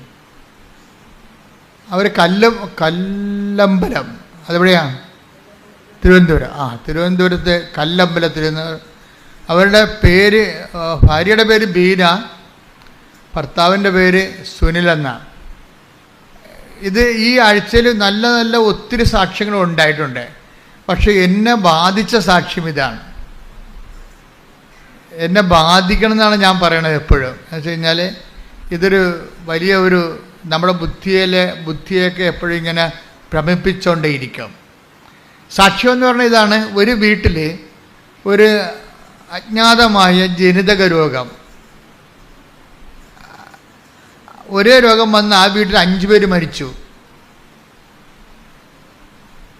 5 പേര് മരിച്ചെന്ന് പറയണത് രോഗം ഇതാണ്. ഒരു 45 വയസ്സാകുമ്പോൾ ആ വീട്ടിലുള്ള ഈ മരിച്ച 5 പേർക്കും അങ്ങനെയാണ്. 45 വയസ്സാകുമ്പോൾ അവിടെ ഒരു ഞരമ്പ് ശോഷിക്കാൻ തുടങ്ങും. തലഞ്ഞരമ്പേ, തലയിലകത്തുള്ള ഞരമ്പ് ശോഷിക്കാൻ തുടങ്ങും. അപ്പോൾ ബ്ലഡ് ഓട്ടം, രക്തോട്ടം കുറയും. അപ്പോഴൊന്ന് കൈയും കാലും ഇങ്ങനെ ശോഷിക്കും. എന്നിട്ടിങ്ങനെ വളയും. എന്നിട്ട് ആളെ കിടപ്പാവും. 45 വയസ്സ്, എന്നിട്ട് 52 വയസ്സാകുമ്പോൾ മരിക്കും. അതാണ് കണക്കാണ്. 45 വയസ്സ് രോഗം ആരംഭിക്കും. 52 എന്നിട്ട് അവിടെ വെച്ച് കിടക്കും. കിടന്നിട്ട് 5 വയസ്സ് കിടന്നിട്ട് 52 വയസ്സാകുമ്പോൾ ഇവർ മരിക്കും. അപ്പം അതൊരു കണക്കാണ്. അപ്പം അങ്ങനെ 5 പേര് ആ വീട്ടിൽ മരിച്ച്. 6ാമത്തെ ആളായിട്ടാണ് സുനിലിന് ഈ രോഗം പിടിക്കണത്. സുനിലിന്. അപ്പോൾ സുനിലിനും ഇതുപോലെ തലഞരമ്പ് ശോഷിക്കാൻ തുടങ്ങി. ആൾ കിടപ്പായപ്പോൾ അവർ വന്ന് ഉടമ്പടി എടുത്ത്, ഭാര്യ വന്ന് ഉടമ്പടി എടുത്ത് ഭർത്താവിന് കൊണ്ടുപോയി ഉടമ്പടി തൈലമൊക്കെ അപ്ലൈ ചെയ്തു. അയാൾ പതുക്കെ എഴുന്നേറ്റ് വന്ന് അയാൾ ജോലിക്ക് പോയി. 3 കൊല്ലം ജോലിക്ക് പോയി. അപ്പോൾ അയാളത് സാക്ഷ്യം പറയേണ്ട ഒരു കാര്യമായിട്ട് എടുത്തില്ല. അതാണ് വിഷയം. ചില ആൾക്കാർക്ക് ഇങ്ങനെ ഞാൻ നിങ്ങളോട് പറഞ്ഞിട്ടില്ലേ, ആലപ്പുഴ വന്ന് പണി മേടിക്കരുതെന്ന് പറയുന്നത് എൻ്റെ കാര്യം എന്ന് വെച്ചാൽ, ചില ആൾക്കാർ അനുഗ്രഹം കിട്ടിക്കഴിഞ്ഞാൽ പിന്നെ പതുക്കിക്കളയും. ദൈവത്തിന് കൊടുക്കേണ്ട മഹത്വം കൊടുക്കത്തില്ല അവർ. അപ്പോഴെന്താ പ്രശ്നം വെച്ച് കഴിഞ്ഞാൽ ദൈവത്തിൻ്റെ മഹത്വം നമുക്ക് മൂടി വെക്കാൻ പറ്റത്തില്ല. അതുകൊണ്ട് തന്നെ ഈ കാണിച്ച കൃതജ്ഞത കാണിച്ചിരിക്കണില്ലേ, അപ്പോൾ അതൊക്കെ പ്രൊട്ടക്ഷൻ പോകും, സംരക്ഷണം പോകും. ദൈവത്തിന് കർത്താവ് വന്നപ്പോൾ ദൈവത്തിനുള്ള ദൈവത്തിനും സീസറിനുള്ളത് സീസറിനും. അപ്പം നമുക്ക് കിട്ടിയ അനുഗ്രഹങ്ങൾ അത് ദൈവം മഹത്വപ്പെടാൻ വേണ്ടിയുള്ളതാണ്. കാര്യം ഹെബ്രായർ 2:4 അനുസരിച്ചുകൊണ്ട് പല വിധത്തിലുള്ള ശക്തിപ്രവൃത്തികളിൽ ഒന്നാണ് ഇയാൾക്ക് കിട്ടിയിരിക്കുന്നത്. അത്ഭുതങ്ങളും അടയാളങ്ങളും പലതരത്തിലുള്ള ശക്തിപ്രവർത്തനങ്ങളും അതിലൊന്നാണ് ഇയാൾക്ക് കിട്ടിയിരിക്കുന്നത്. ഇയാൾ രക്ഷപ്പെട്ടു കഴിഞ്ഞപ്പോൾ അത് സ്വാഭാവികമായ രക്ഷപ്പെടലാണെന്നൊക്കെ പറഞ്ഞാണ്ട് ഇയാൾ മഹത്വം കൊടുക്കാതെ അയാൾ ജോലിക്ക് പോയി. പിന്നെ 3-ാം കൊല്ലം അയാൾ അതുപോലെ തന്നെ വെട്ടിയിട്ട തടി പോലെ ആൾ വീണ് പഴയ രോഗം തിരിച്ചു വന്ന്. അപ്പം സാക്ഷ്യം പറയാതിരിക്കുന്നവർക്കെല്ലാം പഴയ അസുഖം തിരിച്ചു വരുമെന്ന് ഞാൻ പറയത്തില്ല. അതിൻ്റെ 3 ഇരട്ടിയായിട്ട് വേറെ പണികളൊക്കെ തിരിച്ചു വരും, ഒരു സംശയമില്ല. സാക്ഷ്യം പറയാതിരിക്കുന്ന ആൾക്കാർക്ക് പഴയ അസുഖം തിരിച്ചു വരുമെന്ന് ഞാൻ പറയത്തില്ല. അതിൻ്റെ പല പല വെറൈറ്റി തിരിച്ചു വരും. എന്താ കാര്യം എന്നറിയാവോ? അതിൻ്റെ കാരണം നിങ്ങൾ സാക്ഷ്യം ദൈവത്തിന് മഹത്വം കൊടുക്കാത്തടത്തോളം കാലം നിങ്ങളാരായി? കടക്കാരായി മാറി. കടക്കാർക്ക് എന്താ സംഭവിക്കുന്നത്? പ്രൊട്ടക്ഷൻ പോയി. ദൈവവും നിങ്ങളും തമ്മിലുള്ള റിലേഷനിൽ നിങ്ങൾ കടക്കാരായി നിൽക്കണം. അപ്പോൾ അതോടുകൂടി നിങ്ങളുടെ സംരക്ഷണം പോയി. ആർക്കും കയറി മേയാൻ പറ്റിയ അവസ്ഥയായി. വഴിയെ പോണ എല്ലാ വയ്യാവേലികളും സംരക്ഷണം പോയി കഴിഞ്ഞാൽ നിങ്ങൾക്കറിയാമല്ലോ, പ്രതിരോധ ശേഷിക്കെന്ന് പറയും. ദൈവസംരക്ഷണം പോയി കഴിഞ്ഞാൽ ആത്മീയ പ്രതിരോധം പോയി. നമ്മുടെ ശരീരത്തിന് പ്രതിരോധം പോയാൽ എന്ത് ചെയ്യും? വഴിയെ പോണ ജലദോഷക്കാരെല്ലാം പിടിച്ച് കയറി വന്നിട്ട് ന്യൂമോണിയ ആയിട്ട് മാറും. അതാണ് പ്രശ്നം. സാക്ഷ്യം പറയാതിരിക്കുമ്പോൾ തീർച്ചയായിട്ടും നിങ്ങളുടെ ആത്മീയ പ്രതിരോധമാണ് പോണത്. പിന്നെ വീട്ടിൽ ഉണ്ടാക്കണ ചിലപ്പോൾ മിണ്ടി പറഞ്ഞിരിക്കുന്ന സമയത്ത് നിസ്സാര കാര്യം പറഞ്ഞ് ഉടക്കണം കണ്ടിട്ടില്ലേ? ചോറ് തിന്നുകൊണ്ടിരിക്കണ സമയമായിരിക്കും, ഊണ് കഴിച്ചുകൊണ്ടിരിക്കുന്ന സമയമായിരിക്കും. അപ്പോൾ ഇപ്പം ഇന്ന് എല്ലാവരും ഉണ്ടല്ലോ. ആദ്യമായിട്ടാണ് എല്ലാവരും ഉള്ളത്. അപ്പം മകൻ പറയും, ഇപ്പം ഊണ് വിളമ്പിക്കൊണ്ടിരിക്കുകയാണ് അമ്മ. അപ്പം അപ്പനും മക്കളും പെമ്മക്കളും അമ്മ എല്ലാം ഇരിപ്പുണ്ട്. അപ്പം അമ്മ പറയണത്, കുറേ ദിവസമായിട്ട് എൻ്റെ പ്രാർത്ഥന ഫലിച്ചെന്ന് തോന്നുന്നു, ആദ്യമായിട്ടാണ് എല്ലാവരും ഉള്ളത്. എൻ്റെ മകനെ വീട് വിട്ടിട്ട് കളിച്ചിട്ട് കാര്യമില്ല, ചുമ്മാ അമ്മ ഡയലോഗ് പാസ്സാക്കിയാണ്. അപ്പം മകൻ പറയും, ശവത്തെ കൊത്തല്ല തള്ളയെന്ന് പറയും. ഊണ് കഴിക്കാൻ വരുമ്പോഴാണ് ഈ പരിപാടി എന്ന് പറയുമ്പോൾ, എന്താ നിനക്കെന്താ ഞാൻ പറഞ്ഞപ്പോൾ കൊണ്ടാ നിനക്ക് അങ്ങനെ കൊള്ളണോടാ, നിനക്ക് കിട്ടത്തില്ല ഊണ് കഴിക്കാൻ പോലും. അപ്പാ ഞാൻ നിർത്തി അവൻ കിട്ടച്ചും പോയി. കണ്ട ഈ സാധനം വയ്യാവില്ലാണ്. കണ്ട ഈ കണ്ട സീൻസ് കണ്ടല്ലേ? തലയുടെ വായിൽ നിന്നൊരു സാധനം കഷ്ണം വീണതാണ്, അവൻ ഇട്ടച്ചും പോയി. അല്ലെങ്കിൽ നിനക്ക് തലക്ക് അസുഖമാണ്, പിള്ളേരുടെ സ്വഭാവം അറിയാൻ പാടില്ല. അപ്പം അപ്പൻ അമ്മോട് വഴക്കിടും, നിനക്ക് വല്ല അസുഖമുണ്ടാ, അവനിപ്പോൾ കണ്ട കഴിക്കാതിരിക്കണം കണ്ട. അപ്പോൾ ഒരു നിസ്സാര കാര്യമാണ് പറയണത്. പക്ഷെ പ്രൊട്ടക്ഷൻ ആ വീട്ടിലില്ല, സംരക്ഷണമില്ല. അത് കാരണം വഴിയേ പോണ വയ്യാവേലി വലിഞ്ഞു കയറി വന്ന കണ്ടല്ലേ വിരുന്ന് വരികയാണേ. വഴിയേ പോണ വയ്യാവേലി വലിഞ്ഞു കയറി വിരുന്ന് വരികയാണ്. അപ്പം ആദ്യം വേണ്ടത് പ്രൊട്ടക്ഷനാണ്. അതിനെന്ത് വേണം? അതിന് വേണ്ട ദൈവമായിട്ട് നല്ലൊരു സംരക്ഷണം, പ്രൊട്ടക്ഷനെ. നമുക്ക് ഇപ്പം ഒരാൾ പുറകിൽ നിന്ന് കുത്തിയാൽ നമുക്ക് തടുക്കാൻ പറ്റുക? ജീവിതത്തിൽ പുറകിൽ നിന്ന് കുത്തൊക്കെ ഒത്തിരി വരും, നമ്മളറിയാത്ത അപകടങ്ങളൊക്കെ വരും. അത് തടുക്കാൻ ദൈവത്തിനേ പറ്റത്തുള്ളൂ. നമുക്ക് പുറകിൽ കണ്ണ് തരാത്ത അതുകൊണ്ടാണ്. ദൈവത്തിന് കണ്ണ് ഉപയോഗിക്കാൻ വേണ്ടിയാണ്. പുറകിൽ നമുക്ക് കണ്ണില്ലല്ലോ. പുറകിൽ നിന്ന് പല ആൾക്കാരും മരിച്ചിരിക്കണ പുറകിൽ നിന്ന് കുത്തിയിട്ടാണേ. പല ആൾക്കാരും മരിച്ചിരിക്കണതും അപകടപ്പെട്ടിരിക്കണതും വെട്ടുകിട്ടിയിരിക്കണതും എല്ലാം പുറകിൽ നിന്ന് വെട്ടിയിട്ടാണ്. പുറകിൽ നിന്ന് എന്തുകൊണ്ടാണ് വെട്ടുകൊണ്ടിരിക്കണത്? പുറകിൽ കണ്ണില്ല. പുറകിലെ കണ്ണ് ആരുടേതാണ്? ദൈവത്തിൻ്റെതാണ്. ആ ദൈവത്തിൻ്റെ കണ്ണെന്ന് പറഞ്ഞാൽ ദൈവമായിട്ടുള്ള സ്നേഹവും ബന്ധമൊക്കെയാണ്. അതിൻ്റെയാണ് നമ്മുടെ പ്രൊട്ടക്ഷൻ. ദൈവം നമ്മളെ സംരക്ഷിക്കുന്നുണ്ട്. പക്ഷെ നമ്മളത് അംഗീകരിക്കാതെ വരുമ്പോൾ നമുക്ക് ഉപയോഗിക്കപ്പെടാതിരിക്കും. അപ്പം ദൈവത്തിന് സംഭവം ഏറ്റവും വലുത് അംഗീകരിക്കുക എന്നുള്ളതാണ്. മനസ്സിലായില്ലേ? നമ്മൾ ഈ ഇപ്പം നമ്മൾ ഒരു കാര്യം പറയുമ്പോൾ നമ്മൾക്ക് അവർ എഴുതി മേടിക്കും. എന്താണ്? നമ്മളത് അംഗീകരിക്കുന്നുണ്ടോ എന്നാണ് ചോദിക്കണത്. നമ്മളത് അംഗീകരിക്കുന്നുണ്ടോ? അപ്പോൾ ദൈവവും ദൈവത്തിൻ്റെ മുമ്പിലും ഈ വിശ്വാസം ആക്ടിവേറ്റ് ചെയ്യുന്നത് അംഗീകാരത്തിലൂടെയാണ്. ഇപ്പോൾ പുറകിൽ കണ്ണില്ല, അതിൻ്റെ അർത്ഥം എന്താണ്? കർത്താവാണ് എൻ്റെ കണ്ണ്, പുറകിലെ കണ്ണ്. എൻ്റെ കണ്ണ് എൻ്റെ എപ്പോഴെപ്പോൾ അതായത് നമ്മളുടെ ബുദ്ധിക്കോ ആലോചനയ്ക്കോ പിടികിട്ടാത്ത കാര്യങ്ങളിൽ നമ്മളെ രക്ഷിക്കണം ആരായിരിക്കണം? ദൈവമായിരിക്കണം. ഇപ്പം ചില ആൾക്കാർ പറയും, എൻ്റെ അച്ഛ ഏജൻസിക്ക് ഞാൻ 12 ലക്ഷമാണ് കൊടുത്തിരിക്കണത്. ഇപ്പോഴവർ പറയണത് നിങ്ങൾക്ക് വേണമെങ്കിൽ മാൾട്ടായിൽ പോകാം, ഇറ്റലിയിൽ പോകാൻ പറ്റത്തില്ല. മാൾട്ടായിൽ നമുക്ക് പോകണ്ട, നമ്മൾ പഠിച്ച പണി മാൾട്ടായിൽ ഇല്ലെന്ന് അവരോട് നമ്മൾ നേരത്തെ പറഞ്ഞിട്ടുള്ളതാണ്. നമ്മൾ മാൾട്ട അവർ പറഞ്ഞു കഴിഞ്ഞാൽ നമ്മളത് ഏക്കത്തില്ലെന്നറിയാം. ഇപ്പം നമ്മുടെ കുഴപ്പം കൊണ്ട് അവന്മാർക്ക് മാൾട്ടായി വിടാൻ ഉദ്ദേശമില്ല, കള്ളത്തരമാണ്, പുറകിൽ നിന്ന് കുത്തുകയാണ് ശരിക്കും പറഞ്ഞാൽ. അവന്മാർക്ക് നമ്മളെ മാൾട്ടായിൽ വിടാൻ താല്പര്യമില്ല, അവർക്ക് മാൾട്ടായിൽ ഹോൾഡില്ല. പക്ഷെ നമ്മൾ ബുദ്ധിമോശത്തിന് നേരത്തെ പറഞ്ഞിട്ടുണ്ട് മാൾട്ടായിൽ പോകേണ്ട കാര്യമില്ല, അവിടുത്തെ കരിയർ നമ്മൾ പഠിച്ചിട്ടില്ല എന്ന് പറയും. അത് അവനെ അറിയാം, അവൻ്റെ ഫയലുണ്ട്. അവൻ നമ്മൾ പറയും ഇറ്റലിയിൽ നടക്കുമെന്ന് തോന്നുന്നില്ല കേട്ടോ, അവിടെ ഇപ്പം നിയമങ്ങളൊക്കെ മാറി, മാൾട്ടായിൽ പോകാം. അയ്യോ സാറേ മാൾട്ടായിൽ പോകണ്ടെന്ന് ഞാൻ നേരത്തെ പറഞ്ഞു. ഇപ്പം എന്നാ ചെയ്യാനാ, കണ്ട പണി നമ്മളുടെ കുഴപ്പം കൊണ്ടാണ് വിസ കിട്ടാതിരുന്നെന്ന് അവൻ വരുത്തി തീർക്കും. എല്ലാവർക്കും ഈ പണിയുണ്ട്, ഈ തതിക്കണ പരിപാടി എല്ലാവർക്കും ഉണ്ട്, എല്ലാവരുടെ കയ്യിലും ഉണ്ട്. ഞാൻ പേരെണ്ണി പ്രൊഫഷണൽസ് എന്ന് പറയട്ടില്ല. നമ്മുടെ കുഴപ്പം കൊണ്ടായിട്ട് അത് എന്തെങ്കിലും ഇപ്പം നമുക്ക് രോഗം വന്ന് നമ്മളുടെ എന്തെങ്കിലും രോഗത്തിൽ നമ്മളുടെ എന്തെങ്കിലും ബ്ലഡിൻ്റെ റേറ്റിംഗ് കൂടിയെന്ന് വിചാരിച്ചോ, അപ്പോൾ ഡോക്ടർ പറയും ഇന്ന കാര്യം കൊണ്ടാണെന്ന്. ഇത് നമ്മുടെ കുഴപ്പം കൊണ്ടാണെന്ന്, നിങ്ങൾ ഉറങ്ങിയില്ല എന്ന് പറയാം. ആരുടെ കുഴപ്പമാണ്? നമ്മൾ ഉറങ്ങാത്ത ഡോക്ടർ കണ്ട. എല്ലാവർക്കും വേണ്ടത് മാപ്പുസാക്ഷികളാണ്. അതുകൊണ്ട് തന്നെ നമുക്ക് ദൈവമല്ലാതെ വേറെ ആരുമില്ല. പിടികിട്ടണം, അല്ലെങ്കിൽ ജീവിക്കാൻ പറ്റത്തില്ല.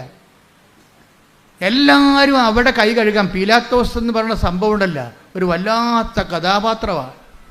അവനിങ്ങനെ കർത്താവിൻ്റെ അടുത്ത് വരുമ്പോൾ തന്നെ ബേസനും വെള്ളം എവിടെ, എന്താണ് അയാളെ കൈ കഴുകാൻ നേരത്തെ തീരുമാനിച്ചിട്ടുണ്ട്. കൈ കഴുകാൻ നേരത്തെ തീരുമാനിച്ച പീലാത്തോസിൻ്റെ തിരക്കഥയാണ് നമ്മൾ അഭിനയിച്ച് തീർക്കുന്നത്. എന്ന് വെച്ച് കഴിഞ്ഞാൽ എല്ലാത്തിൻ്റെയും കുറ്റം അവസാനം നമ്മളായിരിക്കും. ഇപ്പം ഞാൻ കുറ്റക്കാരിയായി എന്നല്ല നിങ്ങൾ പറയണത്. എന്തെങ്കിലും സമയത്ത് വരുമ്പോൾ ഞാൻ അന്നേ പറഞ്ഞതല്ലേ എന്ന് ചോദിക്കും. എവിടാ അന്ന് ചിലപ്പോൾ ചുണ്ടിൻ്റെ താഴെ പറഞ്ഞതായിരിക്കുമേ, അല്ലെങ്കിൽ അത് പറയേണ്ടതുപോലെ പറഞ്ഞു കാണത്തില്ല. ഇവരുടെ കയ്യിൽ നിന്ന് കഴുകാൻ വേണ്ടി പറയും ഞാൻ അന്നേ പറഞ്ഞതല്ലേ, ഇപ്പം എങ്ങനെ ഇരിക്കണേ, ഇതല്ലേ ഡയലോഗ്. ഞാൻ അന്നേ പറഞ്ഞതല്ലേ, ഇപ്പം എങ്ങനെ ഇരിക്കണേ എന്നല്ലേ ഡയലോഗ്. എന്ന് വെച്ച് കഴിഞ്ഞാൽ അവർ കൈ കഴുകുകയാണ്. വളരെ അഭിമാനത്തോടെ പറയാം, മിക്കവാറും ഈ കൈ കഴുകുന്നതിൽ 1-ാം സ്ഥാനം നിങ്ങൾക്കാണ്, സ്ത്രീകൾക്കാണ്. കൈ കഴുകുക എങ്ങനെയെങ്കിലും കൈ കഴുകിയിരിക്കുക. അവർ ചെയ്യാനുള്ള സൂത്രപ്പണികളെല്ലാം ചെയ്ത് വെച്ച് അവസാനം ഞാനൊന്നും അറിഞ്ഞില്ലേ രാമനാരായണ എന്നുള്ള അതെന്താ കാര്യം? ഇതാണ് ഈ പഴഞ്ചൊല്ല് വരാൻ കാര്യം ഇതാണ്. എല്ലാവരും അങ്ങനെയാണെന്നല്ല, പുരുഷന്മാർക്ക് ഇത് തന്നെ പരിപാടിയാണ്, പക്ഷേ ഇത് കടുത്ത പരിപാടിയാണെന്നേ ഉള്ളൂ. എന്ന് വെച്ചാൽ പുറകിൽ കണ്ണില്ലാത്തത് കൊണ്ട് വഴിയേ പോണവനെല്ലാം കയറി മേയണ ഒരു ജീവിതമാണ് നമ്മുടേത്. ഇവിടെ ആർക്കാ കണ്ണുള്ളത്? ദൈവം മാത്രമേ ഉള്ളൂ സംരക്ഷിക്കാൻ. ഇതിനെന്താ മാർഗം? നമുക്ക് പുറകിൽ കണ്ണില്ല, പിന്നെ അവിടുത്തെ കണ്ണ് ആരുടേതാണ്? നമുക്ക് വേണ്ടി തുറക്കേണ്ടത് ആരാണ്? ദൈവമാണ്. അതിന് നമ്മൾ എന്ത് ചെയ്യണം? ദൈവത്തെ പുറകിലെ കണ്ണ് തുറക്കണ ആളായിട്ട് നമ്മൾ അംഗീകരിക്കണം. നമുക്ക് കാണാൻ പാടില്ലാത്ത കാര്യങ്ങളെ കണ്ട് നമ്മളെ സഹായിക്കുന്ന ആളാണ് ദൈവം എന്നുള്ളത് നമ്മൾ അംഗീകരിക്കണം. പക്ഷെ ചില ആൾക്കാർക്ക് ഒരു കുഴപ്പമുണ്ട്. എന്താണ്? അത് അംഗീകരിച്ച് തരത്തില്ല. മനുഷ്യൻ്റെ മനസ്സിരിക്കണത് എന്താണ്? അവൻ തന്നെ ദൈവം. അത് തന്നെയല്ലേ ഹ്യൂമനിസ്റ്റുകൾ പറയണത്. മാനവികത എന്ന് കൊട്ടിക്കൊഷിക്കുന്ന ഫ്രഞ്ച് വിപ്ലവത്തിന് ശേഷം ഉണ്ടായിട്ടുള്ള റീസൻ്റെ ഉദയങ്ങൾ, റിനേസൻസ്, യുക്തിയുടെ പ്രഭാതങ്ങളെല്ലാം കൊട്ടിക്കൊഷിക്കണ മാനവികത എന്താണ്? അതിൽ നിന്നെല്ലാം ഫെഡറലിസം വരണത്. ആ ഫെഡറലിസത്തിൻ്റെതും എന്താണ്? ഞാൻ തന്നെ ദൈവം. അപ്പം എനിക്ക് മോറലില്ല, എനിക്ക് പാപമില്ല. ഫെഡറലിസത്തിൻ്റെ ഭവിഷ്യത്ത് എന്താണ്? ഞാൻ തന്നെ ദൈവം. അതുകൊണ്ട് എനിക്ക് പീനൽ കോഡുകളില്ല, എനിക്ക് പാപമില്ല, പാപബോധമില്ല.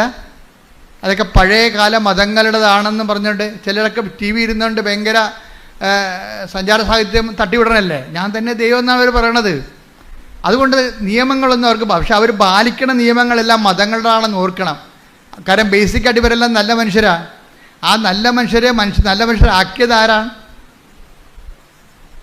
ദൈവത്തെ വിശ്വസിച്ചിരുന്നൊരു ജനതയാണ്. അവരുണ്ടാക്കിയ മോറൽ കോഡുകളാണ് ഇവർ ഫോളോ ചെയ്യണത്. പക്ഷെ അവർ അംഗീകരിക്കത്തില്ല. എന്താ കാര്യം? ദൈവത്തെ അംഗീകരിക്കണവർക്ക് പോരായ്മയാണ്. അതിലെ റോമ 1:29 വായിച്ച് ശ്രുതിക്കട്ടെ. ഹല്ലേലൂയ ഹല്ലേലൂയ ഹല്ലേലൂയ ഹല്ലേലൂയ ഹല്ലേലൂയ യേശുവേ നന്ദി. ഹല്ലേലൂയ ഹല്ലേലൂയ യേശുവേ ആരാധന ആരാധന ആരാധന ആരാധന. റോമ 1:28. റോമ 1:28. ദൈവത്തെ അംഗീകരിക്കുന്നത് പറഞ്ഞേ. ദൈവത്തെ അംഗീകരിക്കുന്നത് പോരായ്മയായി. ഞാൻ പറഞ്ഞ അതേ വാക്ക് തന്നെയാണ്. കണ്ട, ദൈവത്തെ അംഗീകരിക്കുന്നത് പോരായ്മയായി അവർ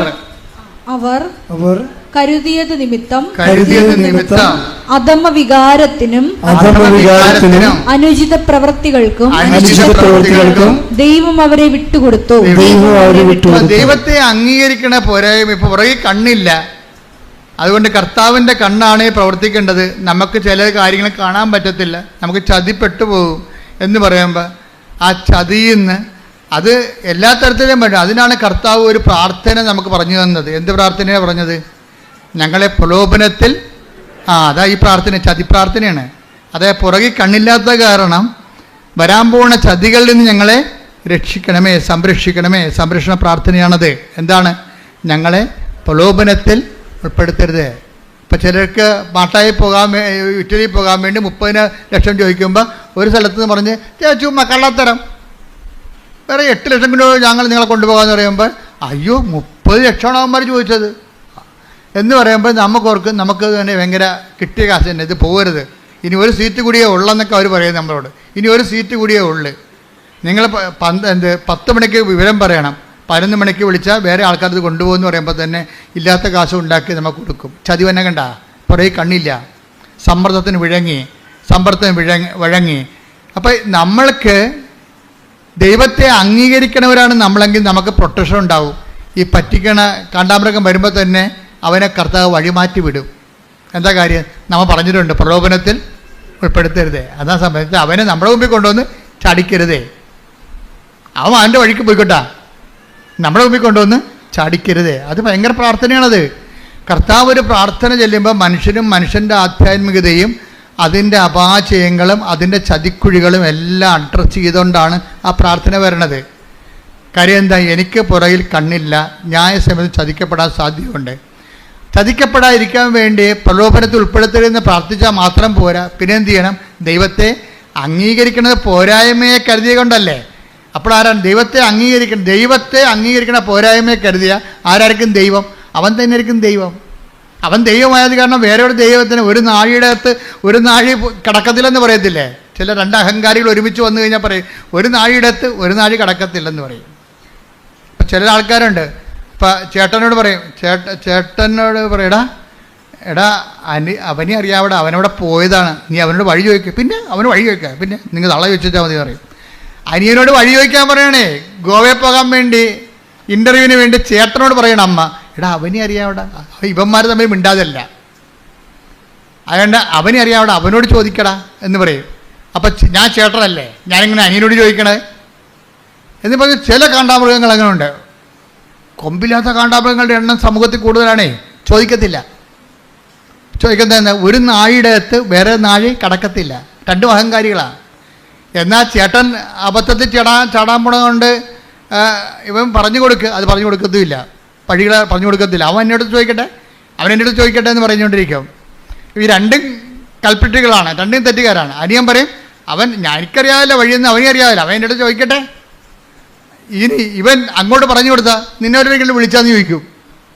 ഈ ആൾക്കാർക്ക് ഉടമ്പടി ജീവിക്കാൻ പറ്റത്തില്ല. അഹങ്കാരികളാണ്, 2 അഹങ്കാരികളാണ്. നമ്മുടെ വിഷയം എന്ന് പറയുന്നത് പെരുമാറ്റമാണ്, ഉടമ്പടിയും പെരുമാറ്റവും. വീട്ടിലെ 2 അഹങ്കാരികളാണ്.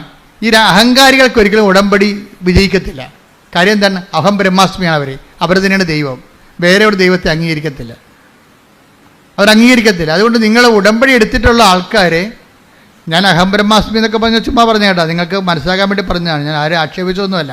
പക്ഷേ എൻ്റെ പ്രശ്നം വെച്ച് കഴിഞ്ഞാൽ മനുഷ്യൻ്റെ അടിസ്ഥാനമായിട്ടുള്ള ഒരു ചിന്തയാണ് ഞാനാണ് ദൈവം. അത് എല്ലാവർക്കും ഉണ്ട്. ഈ വിഷയത്തിൽ എക്സ്പീരിയൻസ്ഡ് ആണ് നിങ്ങളെങ്കിൽ ഈ വിഷയത്തിൽ നിങ്ങളായിരിക്കും ദൈവം. ഞാനാണ് ദൈവം എന്ന് എല്ലാവരും പറയുവേ. നിങ്ങളീ വിഷയത്തിൽ എക്സ്പീരിയൻസ് ആണ്. അപ്പോൾ എക്സ്പീരിയൻസ് ആകുമ്പോൾ നിങ്ങൾ എങ്ങനെയാണ് ഈ കാനഡയിൽ പോയി ജീവിക്കണത്, എങ്ങനെയാണ് തണുപ്പ് കാലത്ത് കാനഡ ജീവിക്കണത്, അതിൻ്റെ കാര്യം നിങ്ങൾക്കറിയാം. പക്ഷേ അനിയത്തിയാണ്, നാത്തൂനാണ് പോകാൻ പോണത്, അറിഞ്ഞു കൊടുക്കത്തില്ല. എന്താണ്? അവൾ വന്ന് എൻ്റെ അടുത്ത് ചോദിക്കട്ടെ. കാര്യം അതിൻ്റെ ദൈവം ഞാനാണ്. മനസ്സിലായി? അതിൻ്റെ ദൈവം ഇതെല്ലാ അണ്ണന്മാരുടെയും കയ്യിലുണ്ട്. ദൈവത്തെ ഓരോരോ കാര്യങ്ങൾക്കാണ് നമ്മൾ ദൈവം. നമ്മുടെ എക്സ്പീരിയൻസ് ആയിട്ടുള്ള കാര്യങ്ങൾക്ക് നമ്മൾ ദൈവങ്ങളാണ്. പറഞ്ഞതൊക്കെ മനസ്സിലാകുന്നുണ്ടല്ലോ അല്ലേ? നമ്മൾക്ക് എക്സ്പീരിയൻസ് ആയിട്ടുള്ള കാര്യങ്ങൾക്ക് നമ്മൾ ശരിക്കും പറഞ്ഞാൽ എന്താണ്, അവർ അബദ്ധത്തിൽ ചാടാൻ പോകുമ്പോൾ എളിമയോടെ ചെന്ന് അങ്ങോട്ട് പറഞ്ഞു കൊടുക്കണം, ചേട്ടാ അത് ശരിയല്ല, അങ്ങനെ പോയാൽ ശരിയാകത്തില്ല. അപ്പോൾ ഉടനെ അവൾ അഹങ്കാരിയാണെങ്കിൽ പറയും, ഇതൊക്കെ ഒന്നും പറയേണ്ട ആവശ്യം, ഇതൊക്കെ എനിക്കറിയാമെന്ന് പറയും. എല്ലാവരും അങ്ങനെയല്ലേ പറയണേ വീട്ടിലെ? അങ്ങനെ 2 പ്രാവശ്യം അനിയത്തിമാർ പറഞ്ഞു കഴിയുമ്പോൾ അപ്പം ചേട്ടത്തിമാരെ സഹായിക്കാൻ പോകത്തില്ല. എന്താ കാര്യം? അവളുടെ കയ്യിരിക്കുന്ന അഹങ്കാരമാണെന്നറിയാം. അപ്പം ഈ 2 കണക്കാണ്. ഇത് 2 പേരും ഉടമ്പടി എടുത്തു കഴിയുമ്പോൾ ഇത് വർക്കൗട്ട് ചെയ്യത്തില്ല. കാര്യം എന്താണ്? അവർ തന്നെയാണ് ദൈവം. അതുകൊണ്ട് ദൈവത്തെ അംഗീകരിക്കുക. നമ്മുടെ ജീവിതത്തിൽ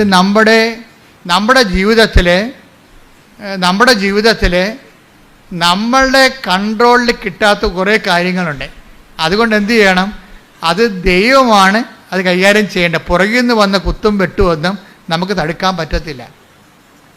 അനക്കം കേട്ടാൽ ചിലപ്പോൾ തിരിയാൻ പറ്റും. ചിലപ്പോൾ കൊല്ലാൻ വന്നവന് അനക്കം ഉണ്ടാക്കി ബഹളം എല്ലാവരെയും വിളിച്ച് പറഞ്ഞിട്ടാണ് അവനത്. അല്ല, അവൻ പതുങ്ങിയല്ലേ വരത്തുള്ളൂ. അപ്പം അതുകൊണ്ട് തന്നെ നമുക്ക് ദൈവത്തിനെ നമുക്ക് വേണ്ടി വരും. പക്ഷേ ദൈവത്തെ നമ്മൾ അംഗീകരിക്കണം. അംഗീകരിച്ചിട്ട് എന്താ ചെയ്യേണ്ടത്? അംഗീകരിക്കുന്നതിൻ്റെ ഭാഗമായിട്ടാണ് നമ്മൾ അഹങ്കാരം അമർത്തണത്. പിടികിട്ടിയ? 2 ദൈവം ഒരുമിച്ച് വസിക്കത്തില്ലല്ലോ. അഹങ്കാരം നമ്മൾ ദൈവമല്ലേ? നമ്മളെ ദൈവമാക്കുന്നത് ആരാണ്? അഹങ്കാരമല്ലേ? നമ്മളെ ദൈവമാക്കുന്നത് ആരാണ്? നമ്മുടെ അഹങ്കാരമാണ്. ഇപ്പം 2 ദൈവം ഒരുമിച്ച് വസിക്കാത്ത കാരണം അഹങ്കാരികളെ ചിതറിക്കാതെ, അത് അമ്മയുടെ വചനങ്ങളെ കണ്ടില്ലേ? അഹങ്കാരികളെ ചിതറിച്ചു. വചനം എടുത്ത് ശ്രുതിക്കട്ടെ. ഹല്ലേലൂയ, ഹല്ലേലൂയ, ഹല്ലേലൂയ. യേശുവേ നന്ദി. ഹല്ലേലൂയ, ഹല്ലേലൂയ, ഹല്ലേലൂയ. ഹല്ലേലൂയ, ഹല്ലേലൂയ, ഹല്ലേലൂയ. ലൂക്ക 1:52. ലൂക്ക 1:52. 51:52. അവിടുന്ന് തന്റെ ഭുജം കൊണ്ട് ശക്തി പ്രകടിപ്പിച്ചു. ഹൃദയ വിചാരത്തിൽ അഹങ്കരിക്കുന്നവരെ ചിതറിച്ചു. ശക്തന്മാരെ സിംഹാസനത്തിൽ നിന്ന് മറിച്ചിട്ടു. എളിയവരെ ഉയർത്തി. അപ്പോൾ ഇതിൻ്റെ അകത്ത് വരുന്ന ഒരു വിഷയം, അഹങ്കാരം കുറക്കുമ്പോൾ തന്നെ ഒരു എളിമ വരത്തില്ലേ? അപ്പോഴതിനാണ് വിനയം എന്ന് പറയണത്. ചില ആൾക്കാർക്ക് ഭയങ്കര വിനയമായിട്ട് നമുക്ക് നിവൃത്തിയില്ലാത്ത കാര്യം സാധിച്ചെടുക്കാൻ വേണ്ടി ചില ആൾക്കാർ വിനയം അഭിനയിക്കും. അവർക്ക് അവർക്ക് വിനയമില്ല. ചുമ്മാ ഈ കാര്യം കാണാൻ വേണ്ടി തൽക്കാലം കാണിക്കുന്ന ഒരു അഭ്യാസമാണെന്ന് നമുക്കറിയാമെങ്കിലും ആ അഭിനയമല്ല. അതായത് ഈ അഹങ്കാരം അവസാനിപ്പിക്കുമ്പോഴാണ് വിനയം രൂപപ്പെട്ട് വരുന്നത്. അഹങ്കാരവും വിനയവും ഒരുമിച്ച് വസിക്കത്തില്ല. അവിടെ വിഷയമാണ്. ഉടമ്പടിയിലുള്ള ആൾക്കാർ അതെനിക്കറിയാം, എന്നോട് ആരും പഠിപ്പിക്കണ്ട എന്ന് പറയത്തില്ല. അതാണ് അഹങ്കാരം. അതെനിക്കറിയാം, എന്നെ ആരും പഠിപ്പിക്കണ്ട എന്ന് പറയും. ചില ആൾക്കാർ കുറേ മുമ്പോട്ട് പോയാലും പരിചയമില്ലാത്ത സ്ഥലത്ത് ചെന്നാലും ആരോടും വഴി ചോദിക്കത്തില്ല. തന്നെത്താൻ തിരക്ക് കണ്ടുപിടിക്കും. എന്താണ്? ആരോടും ചോദിക്കുമ്പോൾ എനിക്ക് വഴിയറിയാൻ പാടില്ലെന്ന് അവർക്കറിയത്തില്ലേ? അതിവർക്ക് കുറച്ചിലെന്ന് സാധനം. കുറച്ചിൽ കണ്ട ഇവർക്ക് എന്താ കൂടിയ ഉരുപ്പടിയാണെന്ന് അവർക്ക് തന്നെ അറിയാം. അതാണ് കുറച്ചിലെന്ന് പറയണത്. കുറച്ചിലെന്നല്ലേ പറയണത് അഹങ്കാരത്തിന്. അപ്പോൾ ഇവർക്ക് തന്നെ അറിയാം ഇവരെന്താ കൂടിയ ഉരുപ്പടിയാണ്. ഒരു സ്ഥലത്ത് പോവുകയാണ്, പരിചയമില്ലാത്ത വഴിയാണ്, പക്ഷേ നിർത്തിപ്പോലും ചോദിക്കത്തില്ല ഇതെവിടെയാണ് പോകേണ്ടതെന്ന് ചോദിക്കത്തില്ല. എന്താണ്? തിരക്ക് കണ്ടുപിടിക്കും. ഇപ്പോൾ വന്ന് ഗൂഗിളിനോട് മാത്രമല്ലേ ചോദിച്ചുള്ളൂ. അങ്ങനെയുള്ള ആൾക്കാർ കുളത്തിൽ ചാടണത്. ഇപ്പം അഹങ്കാരികൾക്ക് ഏറ്റവും വലിയ ഗുണം ചെയ്തിരിക്കുന്ന ഗൂഗിളാണ്. എങ്ങനെയാലും എപ്പോഴായാലും പാഠശേഖരത്തൊക്കെ ചെന്ന് അവസാനിക്കണത്. ഗൂഗിൾ ചേച്ചി എപ്പോഴും തെറ്റിക്കില്ല. എന്നാലും വാവിളിച്ചാരോടും ചോദിക്കത്തില്ല. നിങ്ങൾ വാവിളിച്ചൊരു കാര്യം ചോദിക്കാത്തതാണെങ്കിൽ അഹങ്കാരിയാണെന്ന് നിങ്ങൾ ഓർത്തുവെച്ചാൽ മതി. അത് ഈ കാര്യത്തിന് വേണ്ടിയല്ല, പല കാര്യത്തിനും നിങ്ങൾ അഹങ്കാരിയാണ്. ഒരു കാര്യത്തിൻ്റെ പോവഴി എങ്ങനെയാണ് എന്ന് ചോദിക്കണം. അറിയാൻ പലരും ചോദിക്കണം.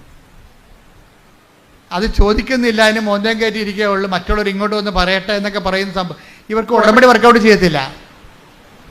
ഇത് മരിയ സ്പിരിച്വാലിറ്റി വർക്ക് ചെയ്യുന്ന സാധനമാണ്. അത് കാരണം അഹങ്കാരികളെ ഒന്നെങ്കിൽ ദൈവം ചിതറിക്കും, അല്ലെങ്കിൽ നമ്മൾ ചിതറിക്കണം. ഒപ്പിച്ച് പോകാൻ പറ്റത്തില്ല. അപ്പോൾ അത് ബിനിയാനെതിരെ അവൻ ഉയർത്തി. കണ്ട വചനത്തിൽ take the bed of God. ലൂക്ക 1:52. 1 ലൂക്ക 1:52. ശക്തന്മാരെ സിംഹാസനത്തിൽ നിന്ന് മറിച്ചിട്ടു, എളിയവരെ ഉയർത്തി. അപ്പൊ എളിയവരെ ആരാണ് ഉയർത്തുന്നത്? എളിയവരെ അവരുടെ ചിറ്റപ്പന അങ്കളാവെന്ന് ഉയർത്തുകയല്ല. ആരാണ് ഉയർത്തണത്? ദൈവം. എന്ന് വെച്ചാൽ എളിയവരെന്ന് പറയുമ്പോൾ മെറിറ്റ്, നോട്ട് ബൈ മെറിറ്റ് എന്നതിൻ്റെ അർത്ഥം എനിക്ക് യോഗ്യതയില്ല, പിന്നെ ആരാണ്? എന്നെ ഒന്ന് ഉയർത്തണമേ. അത് പറയാനുള്ള എളിമ പത്രോസിനുണ്ടായിരുന്നു. കടലിൽ മുങ്ങിയപ്പോഴേ പുള്ളിവൻ നാഥാ എന്ന് പറഞ്ഞില്ലേ, ഞാൻ നശിക്കുന്നു എന്ന് പറഞ്ഞില്ലേ, ഞാൻ തീർന്നെന്ന് പറഞ്ഞില്ലേ. തീർന്നില്ല, ഞാൻ നീന്തിക്കറിക്കൊള്ളാം, ഞാൻ 45 വയസ്സ് തൊട്ട് കടലിൽ തന്നെ ജനിച്ചാണ്, എനിക്ക് ആരുടെ സഹായം വേണ്ടെന്ന് പറഞ്ഞെങ്കിൽ പത്രോസിൻ്റെ അവസ്ഥ എന്തായിരുന്നു? പിടിയിട്ടില്ലേ? പത്രോസ് മുങ്ങിപ്പോവുകയാണ്. നാഥാ എന്ന് വിളിച്ചുകൊണ്ട് കൈ കാണിച്ച് എന്ന് കഴിഞ്ഞാൽ അപ്പം കയറി പിടിച്ച്. ആ കൈയൊന്നും പിടിക്കാൻ പറയണ്ട, എനിക്കറിയാം നീന്താ, ഞാൻ 45 വയസ്സിൽ വന്ന് കടൽ കണ്ട ആളാണ്, ഞാൻ 8-ാം വയസ്സിൽ കടൽ കണ്ട ആളാണ്, നിങ്ങൾ കാർപ്പൻ്റർ അല്ലെന്ന് ചോദിച്ചാൽ പണി കിട്ടുക. അതാ വിഷയം. അത് നമ്മൾക്ക് എളിമയുണ്ടോ ഇല്ലയെന്നറിയാൻ നമ്മൾക്ക് മറ്റുള്ളവരുടെ സഹായത്തിന് നമ്മൾ വാ പൊളിച്ച് മിണ്ടുമോ ഇല്ലയോ, അതാണ് അഹങ്കാരികളുടെ മിണ്ടത്തില്ല. വഴി ചോദിക്കത്തില്ല, പരമാവധി തന്നെത്താൻ തന്നെ ചെയ്യാൻ നോക്കും. ദൈവം അത് ഉദ്ദേശിക്കണില്ല. കാര്യം നമുക്ക് ചെയ്യാൻ എല്ലാം തന്നെത്താൻ പറ്റത്തില്ല. തന്നെത്താൻ പറ്റാത്ത ഒത്തിരി കാര്യങ്ങളുണ്ട്. നിങ്ങൾ ഇംഗ്ലീഷ് സിനിമയിലൊക്കെ കണ്ടു കാണാം. ഈ ഞാൻ പണ്ടൊരു എക്സ്കർഷന് പോയപ്പോൾ എന്നെ ഈ child pregnancy and child birth എന്ന് പറഞ്ഞൊരു ഡോക്യുമെൻ്ററി. അപ്പോൾ ഒരു മദാമ തന്നെ കൊച്ചിനെ വലിച്ചെടുക്കുകയാണ്, പ്രഗ്നൻ്റാണ്, തന്നെത്താൻ മദാമ തന്നെ. എന്നിട്ട് ആ പ്ലാസൻ്റെയൊക്കെ കടിച്ചു പൊട്ടിക്കണം. എന്തെല്ലാം പരാക്രമം. പക്ഷേ ആ സിനിമയിലേ ഉള്ളു. നിങ്ങൾക്കറിയാമല്ലോ, പ്രസവിക്കണമെങ്കിൽ 5 നേഴ്സുമാർ വേറെ വേണമെന്ന്. അതാണ് സംഭവം. അത് സിനിമയിലേ ഉള്ളു. അത് കണ്ടുകൊണ്ട് ആരും തന്നെത്താൻ പ്രസവിക്കാൻ പോരുത്, പണി കിട്ടും. എന്ന് വെച്ചാൽ ദൈവം ഇവിടെ സൃഷ്ടിച്ചിരിക്കണം മറ്റുള്ളവരെ കൂടി കണ്ടുകൊണ്ടാണ്. മറ്റുള്ളവർ നമ്മളെ സഹായിക്കണം, നമ്മൾ അവരെ സഹായിക്കണം. അങ്ങനെ പരസ്പരം ആശ്രയിച്ചും സ്നേഹിച്ചും ജീവിക്കണം. അങ്ങനെ ഒരു സ്നേഹത്തിൻ്റെ കൂട്ടായ്മയുടെ വളർച്ചയിലാണ് നമ്മൾ ജീവിക്കാൻ ദൈവം ഉദ്ദേശിക്കുന്നത്. ശ്രുതികട്ടെ ഹല്ലേലൂയ.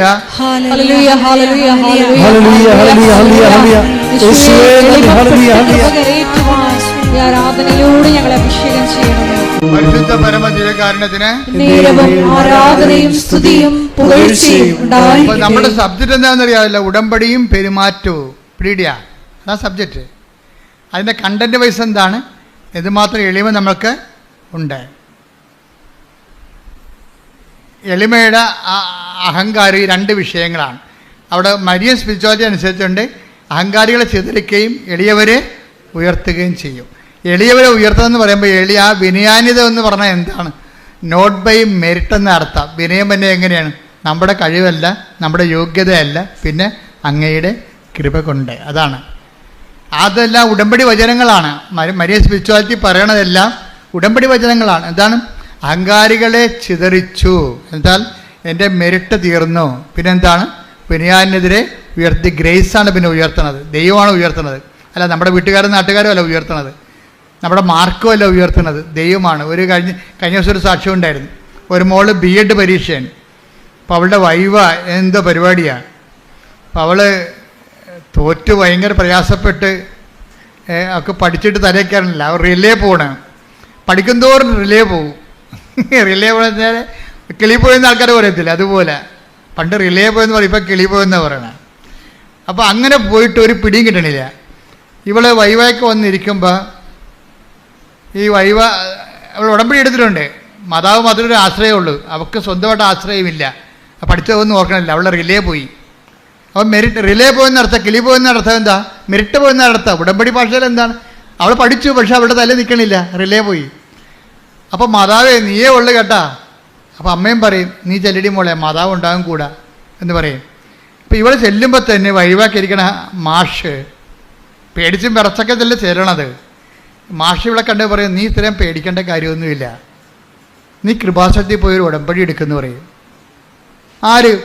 അവിടെ ഇരിക്കണ മാസ്റ്റർ ഇവളോട് പറയണേ കൃപാസനത്തിൽ പോയി ഒരു ഉടമ്പടിക്കാൻ. എക്സ്റ്റേണൽ എക്സാം, എക്സ്റ്റേണൽ അസസ്മെൻറ്റില്ലേ. അപ്പം നീ കൃപാസനത്തിൽ പോയി ഉടമ്പടിക്കാൻ പറയും. അപ്പോൾ ഉടനെ അയാൾ ഈ പെങ്കൊച്ച് എന്ത് ചെയ്യുന്നത്, അവളുടനെ അവളുടെ പേഴ്സ് കൊടുത്തിട്ട് അവളെടുത്ത് ഉടമ്പടിയുടെ കാശ് രൂപ ഈ മാഷിനെ കാണിക്കും. ഞാൻ അവിടെ പോയതാണ്, ഉടമ്പടി എടുത്തതാണ്. അപ്പോൾ മാഷ് എന്ത് ചെയ്യും, മാഷിൻ്റെ ബാഗ് തുറന്ന് മാഷിൻ്റെ ഉടമ്പടി കാശ് രൂപം കാണിക്കും. ഒക്കെ അപ്പോൾ അവർ തമ്മിൽ ഉടമ്പടി കൂട്ടായി. കുറേ ആൾക്കാർ ഉടമ്പടി വഴി ഒത്തിരി പേര് അങ്ങോട്ട് ഇങ്ങനെ സഹായിക്കുന്നുണ്ട്. നിങ്ങൾ അങ്ങനെ ഇരിക്കണം കേട്ടാ.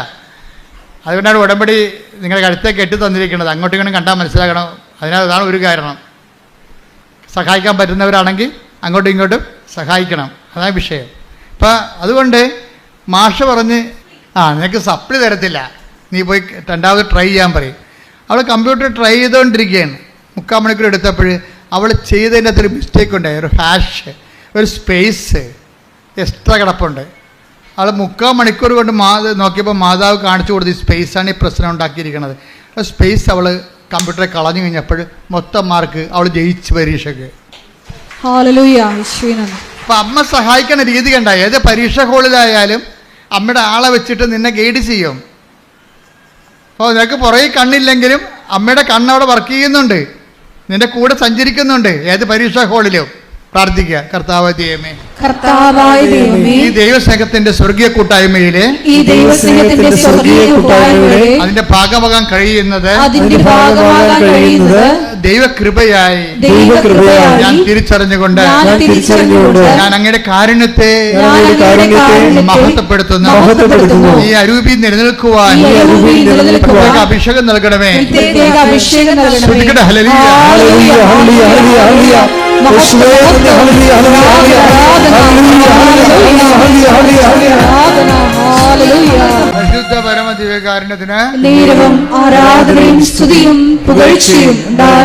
നമ്മുടെ വിഷയം ഉടമ്പടിയും പെരുമാറ്റവും, അതാണ് ഒരു സബ്ജക്റ്റ്.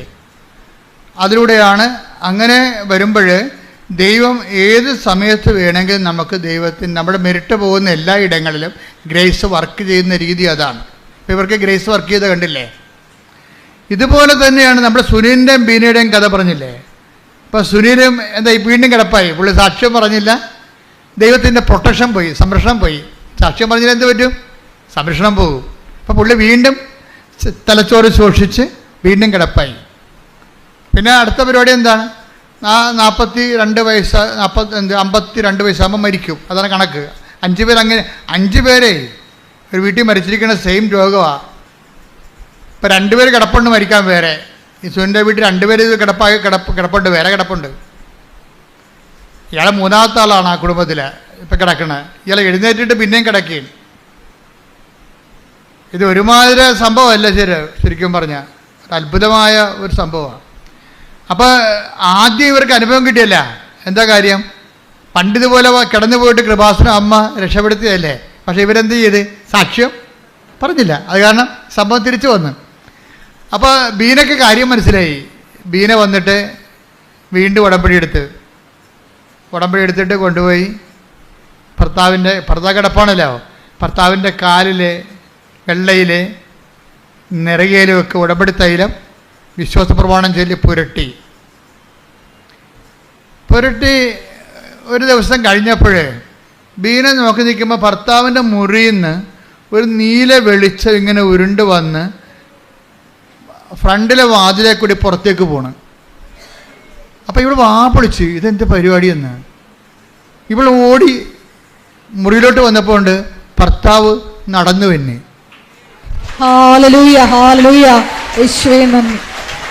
അപ്പം ഈ സുനിൽ പറഞ്ഞ എടി ഇപ്പോൾ ഒരു സംഭവം നടന്നെടി മാതാവ്, ഞാനിങ്ങനെ ഒരു അരമയക്കത്തിലായിരുന്നു. അപ്പം മാതാവ് വന്നിട്ട് എൻ്റെ 2 വെള്ളയും കൂടി കൂട്ടുവെച്ചിട്ട് കാലയിൽ ഒറ്റ അടി വെച്ച് തന്നെന്ന് പറഞ്ഞു. എന്നിട്ട് അമ്മ പോയെന്ന് പറഞ്ഞു. അതോടുകൂടി എൻ്റെ അസുഖം മാറിയെന്ന് പറഞ്ഞു. അപ്പോൾ സുനിലിന് മനസ്സിലായി അമ്മ ഭാര്യയും ഭർത്താവും കൂടി വന്ന് മെനയെന്ന് സാക്ഷ്യം പറഞ്ഞിട്ടുണ്ട്. സാക്ഷ്യം എന്ന് പറഞ്ഞാൽ എന്താ? ശരിക്കും പറഞ്ഞാൽ ദൈവത്തിൻ്റെ മഹത്വം, ദൈവത്തിന് കൊടുക്കാനുള്ള മഹത്വം നമ്മൾ ദൈവത്തിന് കൊടുക്കണം, അല്ലെ കടക്കാരാകും. പക്ഷെ ദൈവം ക്ഷമിക്കുമെന്ന് ഉറപ്പായില്ലേ? ഇപ്പം അല്ലേ? നമ്മളാരും നശിച്ച് കാണാൻ ദൈവം ആഗ്രഹിക്കുന്നില്ല. സത്യമാർഗം സ്വീകരിക്കാൻ എന്ന് മാത്രമേ ഉള്ളൂ. നമ്മളാരും നശിച്ചരുതെന്നും, take the word of God, ആരും നശിച്ചു പോകരുതെന്നും. ശ്രുതികട്ടെ ഹല്ലേലൂയ. ഹല്ലേലൂയ ഹല്ലേലൂയ ഹല്ലേലൂയ. യേശുവേ നന്ദി. ഹല്ലേലൂയ ഹല്ലേലൂയ ഹല്ലേലൂയ ഹല്ലേലൂയ ഹല്ലേലൂയ ഹല്ലേലൂയ ഹല്ലേലൂയ. യേശുവേ സ്തുതി, യേശുവേ ആരാധന ആരാധന ആരാധന. മഹത്വം മഹത്വം യേശുവിനെ, മഹത്വം മഹത്വം യേശുവിനെ. ഞങ്ങളുടെ കർത്താവേ, മഹത്വം മഹത്വം യേശുവിനെ. ഞങ്ങളുടെ കർത്താവേ, ഞങ്ങളുടെ കർത്താവേ, മഹത്വം മഹത്വം യേശുവിനെ. 2 പത്രോസ് 3:9. 2 പത്രോസ് 3:9. കാലവിളംബത്തെക്കുറിച്ച് ചിലർ വിചാരിക്കുന്നത് പോലെ കർത്താവ് തന്റെ വാഗ്ദാനങ്ങൾ പാലിക്കുന്നതിൽ താമസം വരുത്തുന്നില്ല. ആരും നശിച്ചു പോകാതെ എല്ലാവരും അനുദപിക്കണമെന്ന് അവിടുന്ന് ആഗ്രഹിക്കുന്നത് കൊണ്ട് നിങ്ങളോട് ദീർഘക്ഷമ കാണിക്കുന്നുവെന്നേ ഉള്ളൂ. അതായത് ദൈവത്തിൻ്റെ ഒരു പ്രഖ്യാപിത നിലപാട് എന്താണ്? നമ്മളെ ശിക്ഷിക്കണമെന്നുള്ളതല്ല, പിന്നെന്താണ്? നമ്മളാരും നശിച്ചു പോകരുതെന്നാണ്. അപ്പം അതുകൊണ്ട് നമുക്ക് തിരിച്ചു വരാനുള്ള സമയങ്ങളുണ്ട് ശരിക്കും. അതുകൊണ്ട് ദീർഘക്ഷമ നമ്മൾ കാണിക്കണം ദൈവം നമ്മളോട്. നമ്മൾക്കിതുപോലുള്ള അനുഭവങ്ങൾ വരുമ്പോൾ, ഈ കൂടുതൽ അനുഭവങ്ങളിലേക്ക് നമ്മൾ വളർന്നു വരുമ്പോൾ എന്താ ഗുണമെന്നറിയാമോ? നമുക്ക് ഈ അനുഭവങ്ങളാണ് ശരിക്കും പറഞ്ഞാൽ പെരുമാറ്റങ്ങൾ തരുന്നത്. ദൈവത്തെക്കുറിച്ച് ഇപ്പോൾ സുനിലിനൊരു അനുഭവം കിട്ടി. ഇനി സുനിലിൻ്റെ ശരീരത്തിൽ 16 മുഴകളുണ്ട്. ഉടമ്പടി തൈലം തേച്ചപ്പോൾ ആ മുഴകളെല്ലാം അപ്രത്യക്ഷമാകുമ്പോൾ ബാക്കി 3 അവശേഷിച്ച്. ഇപ്പം സുനിൽ എന്താ പറയണത്? ഞാൻ ഈ 3 വേണ്ടി ആശുപത്രി പോകത്തില്ല. എന്താ കാര്യം? എൻ്റെ അമ്മ എന്നെ സുഖപ്പെടുത്തിക്കൊള്ളൂ. അപ്പം മുഴ കണ്ടിട്ട് അന്താളിക്കണില്ല. അതിനോട് ഒരു സൗമ്യത കാണിക്കണേ അദ്ദേഹം. എന്നുവെച്ചാൽ സഹിക്കുന്ന സ്നേഹത്തിൻ്റെ കൂടെ, സഹിക്കുന്ന സ്നേഹം എന്താണ്? ക്ഷമയാണ്. സൗമ്യത എന്ന് പറയുന്നത് എന്താ? സഹിക്കുന്ന സ്നേഹത്തിൻ്റെ കൂടെ പ്രത്യാശ കയറുമ്പോഴാണ് സൗമ്യത ഉണ്ടാകണത്. സൗമ്യത എന്ന് പറയുന്നത് ഒരു കോമ്പൗണ്ടായിട്ടോ ഒരു പല പല പുണ്യങ്ങളുടെ ഒരു കോമ്പൗണ്ടാണ്. സഹിക്കുന്ന സ്നേഹമാണ് ബേസ്മെൻറ്റ്. ആ സ്നേഹത്തിൻ്റെ കൂടെ സഹനം കയറുമ്പോൾ ആ ക്ഷമ. ഞാൻ ക്ഷമിച്ചിരിക്കണം എന്ന് വെച്ച് കഴിഞ്ഞാൽ എൻ്റെ അർത്ഥം എന്താണ്? എനിക്ക് നിന്നോട് സ്നേഹമുണ്ട്, എൻ്റെ സ്നേഹം കാരണം ഞാൻ നിന്നെ സഹിച്ചിരിക്കുന്നു എന്നർത്ഥം. അതാ ക്ഷമ. അതായത് എനിക്ക് സ്നേഹം നിന്നോടുണ്ട്, സ്നേഹം കാരണം ഞാൻ നിന്നെ സഹിച്ചിരിക്കുന്നു. അതിൻ്റെ പേരെന്താണ്? ക്ഷമിച്ചിരിക്കുന്നു എന്നാണ്. അപ്പം ക്ഷമയെന്ന് പറഞ്ഞാൽ എന്താണ്? സ്നേഹം പ്ലസ് സഹനമാണ് ക്ഷമ. നിങ്ങൾക്ക് സ്നേഹം ഉണ്ടെങ്കിലും സഹിക്കാൻ തയ്യാറാകണം. ദൈവം ക്ഷമയുള്ളവനാണെന്ന് പറഞ്ഞു കഴിഞ്ഞാൽ, കരുണയുള്ളവനാണെന്നൊക്കെ പറഞ്ഞു കഴിഞ്ഞാൽ, അത് പറയണമെങ്കിൽ നമുക്കെന്താ മുടക്ക്? പറഞ്ഞാൽ പോരെ. പക്ഷേ കർത്താവ് പറയും, എനിക്ക് മുടക്കുണ്ട്. എനിക്ക് നിങ്ങളുടെ സ്നേഹമാണെന്ന് പറഞ്ഞാൽ ഞാൻ ആ സ്നേഹത്തെ സാധൂകരിക്കാൻ വേണ്ടി ഞാൻ സഹിച്ചിട്ടുണ്ട്. അതാണ് ദൈവം ക്ഷമിച്ചിരിക്കുന്നത്. അത് ക്ഷമയാണല്ല. കുരിശിൻ്റെ അവസാനം പറയാൻ എന്താണ്? പിതാവേ, അവർ ചെയ്യുന്ന എന്തെന്ന് അവരറിയുന്നില്ല, അവരോട്. കുരിശിൻ്റെ ക്ഷമയാണ്. ആ ക്ഷമ നമുക്ക് തരണേ എന്താണ്? ആ ക്ഷമ നമുക്ക് കിട്ടാനുള്ള ശിക്ഷ പുള്ളിക്കാരൻ വാങ്ങിച്ചെന്നാണ് ഈ പറയണത്. വീട്ടിലെ നമുക്ക് കിട്ടാനുള്ള പാപത്തിൽ കിട്ടാനുള്ള ശിക്ഷ അങ്ങേര് ശരീരത്തിൽ വാങ്ങിച്ചു. അതുകൊണ്ട് എന്താണ്? അങ്ങേര് നമുക്ക് വേണ്ടി സഹിച്ചു. സ്നേഹത്തിൻ്റെ കൂടെ സഹനം വരുമ്പോഴാണ് സഹിക്കുന്ന സ്നേഹം ഉണ്ടാകുന്നത്. ഈ സഹിക്കുന്ന സ്നേഹമാണ് ക്ഷമ. അപ്പം ക്ഷമയെന്ന് പറയുമ്പോൾ സഹിക്കണം, അല്ലാതെ ക്ഷമ എന്ന് പറഞ്ഞൊരു കാര്യമില്ല. ചില ആൾക്കാർ പറഞ്ഞേ, ഞാൻ ക്ഷമിച്ചിരിക്കുന്നു പക്ഷെ ഞാൻ മറക്കത്തില്ല. അടി മോദത്തിൽ കൊടുക്കേണ്ടതാണ് അവൻ്റെ. എന്താ കാര്യം? ക്ഷമിച്ചാൽ ദൈവം മറക്കും. ക്ഷമിച്ചെന്ന് വെച്ചാൽ പിന്നെ അതിനെക്കുറിച്ച് ഓർക്കത്തില്ല. ഓർത്ത് കഴിഞ്ഞാൽ നമ്മുടെ മോന്ത മാറും. ഇല്ലേ? ക്ഷമിച്ചെന്ന് പറഞ്ഞിട്ട് പിന്നെയും ഈ തേള കുത്തിയ മോന്തയായിട്ട് നടക്കുകയല്ലേ. ക്ഷമിച്ചു എന്ന് പറഞ്ഞിട്ട് പിന്നെയും നമ്മുടെ മോന്ത അവരെ കാണുമ്പോൾ തേള കുത്തിയ പോലെ ഇരിക്കും. നീ ആരെങ്കിലും നിങ്ങൾ കാണുമ്പോൾ തേള് കുത്തിയ മോന്ത കാണിച്ചിട്ടുണ്ടെങ്കിൽ നീ ക്ഷമിച്ചിട്ടില്ല അവരോട്. അതാ വിഷയം. കാര്യം എന്താണ്? സഹിക്കാൻ നീ തയ്യാറല്ല. കാര്യം ക്ഷമയെന്ന് പറഞ്ഞാൽ എന്താണ്? സഹിക്കുന്ന സ്നേഹമാണ്. ഈ സഹിക്കുന്ന സ്നേഹം ചില ആൾക്കാരെ നമ്മൾ പലവട്ടം സഹിക്കേണ്ടി വരും. ഭർത്താവിനും ഭാര്യനൊക്കെ ഉള്ള കുഴപ്പം അതാ. കാര്യം രണ്ടും ഒരു കൂര താമസിക്കുകയല്ലേ. പലവട്ടം ഞങ്ങൾക്കൊരു ഇടവകയിൽ ചെന്ന് കഴിഞ്ഞാൽ 5 കൊല്ലം അവർ ഇടവക്കാർ നമ്മളെ സഹിച്ചാൽ മതി. 5 കൊല്ലം കഴിയുമ്പോൾ ബിഷപ്പ് പറയും വണ്ടി വിട്ടേക്കാൻ പറയും, അടുത്ത ഇടവയിലോട്ട്, അടുത്ത ഇടവക്ക് പണി ഉണ്ടാക്കാൻ വേണ്ടി. എന്നാലും ഞങ്ങൾ പരമാവധി ആൾക്കാർ സ്നേഹിച്ചൊക്കെയാണ് ജീവിക്കണത്. പരമാവധി എല്ലാ കാര്യങ്ങളും ഇടപെടുകയും ചെയ്യും.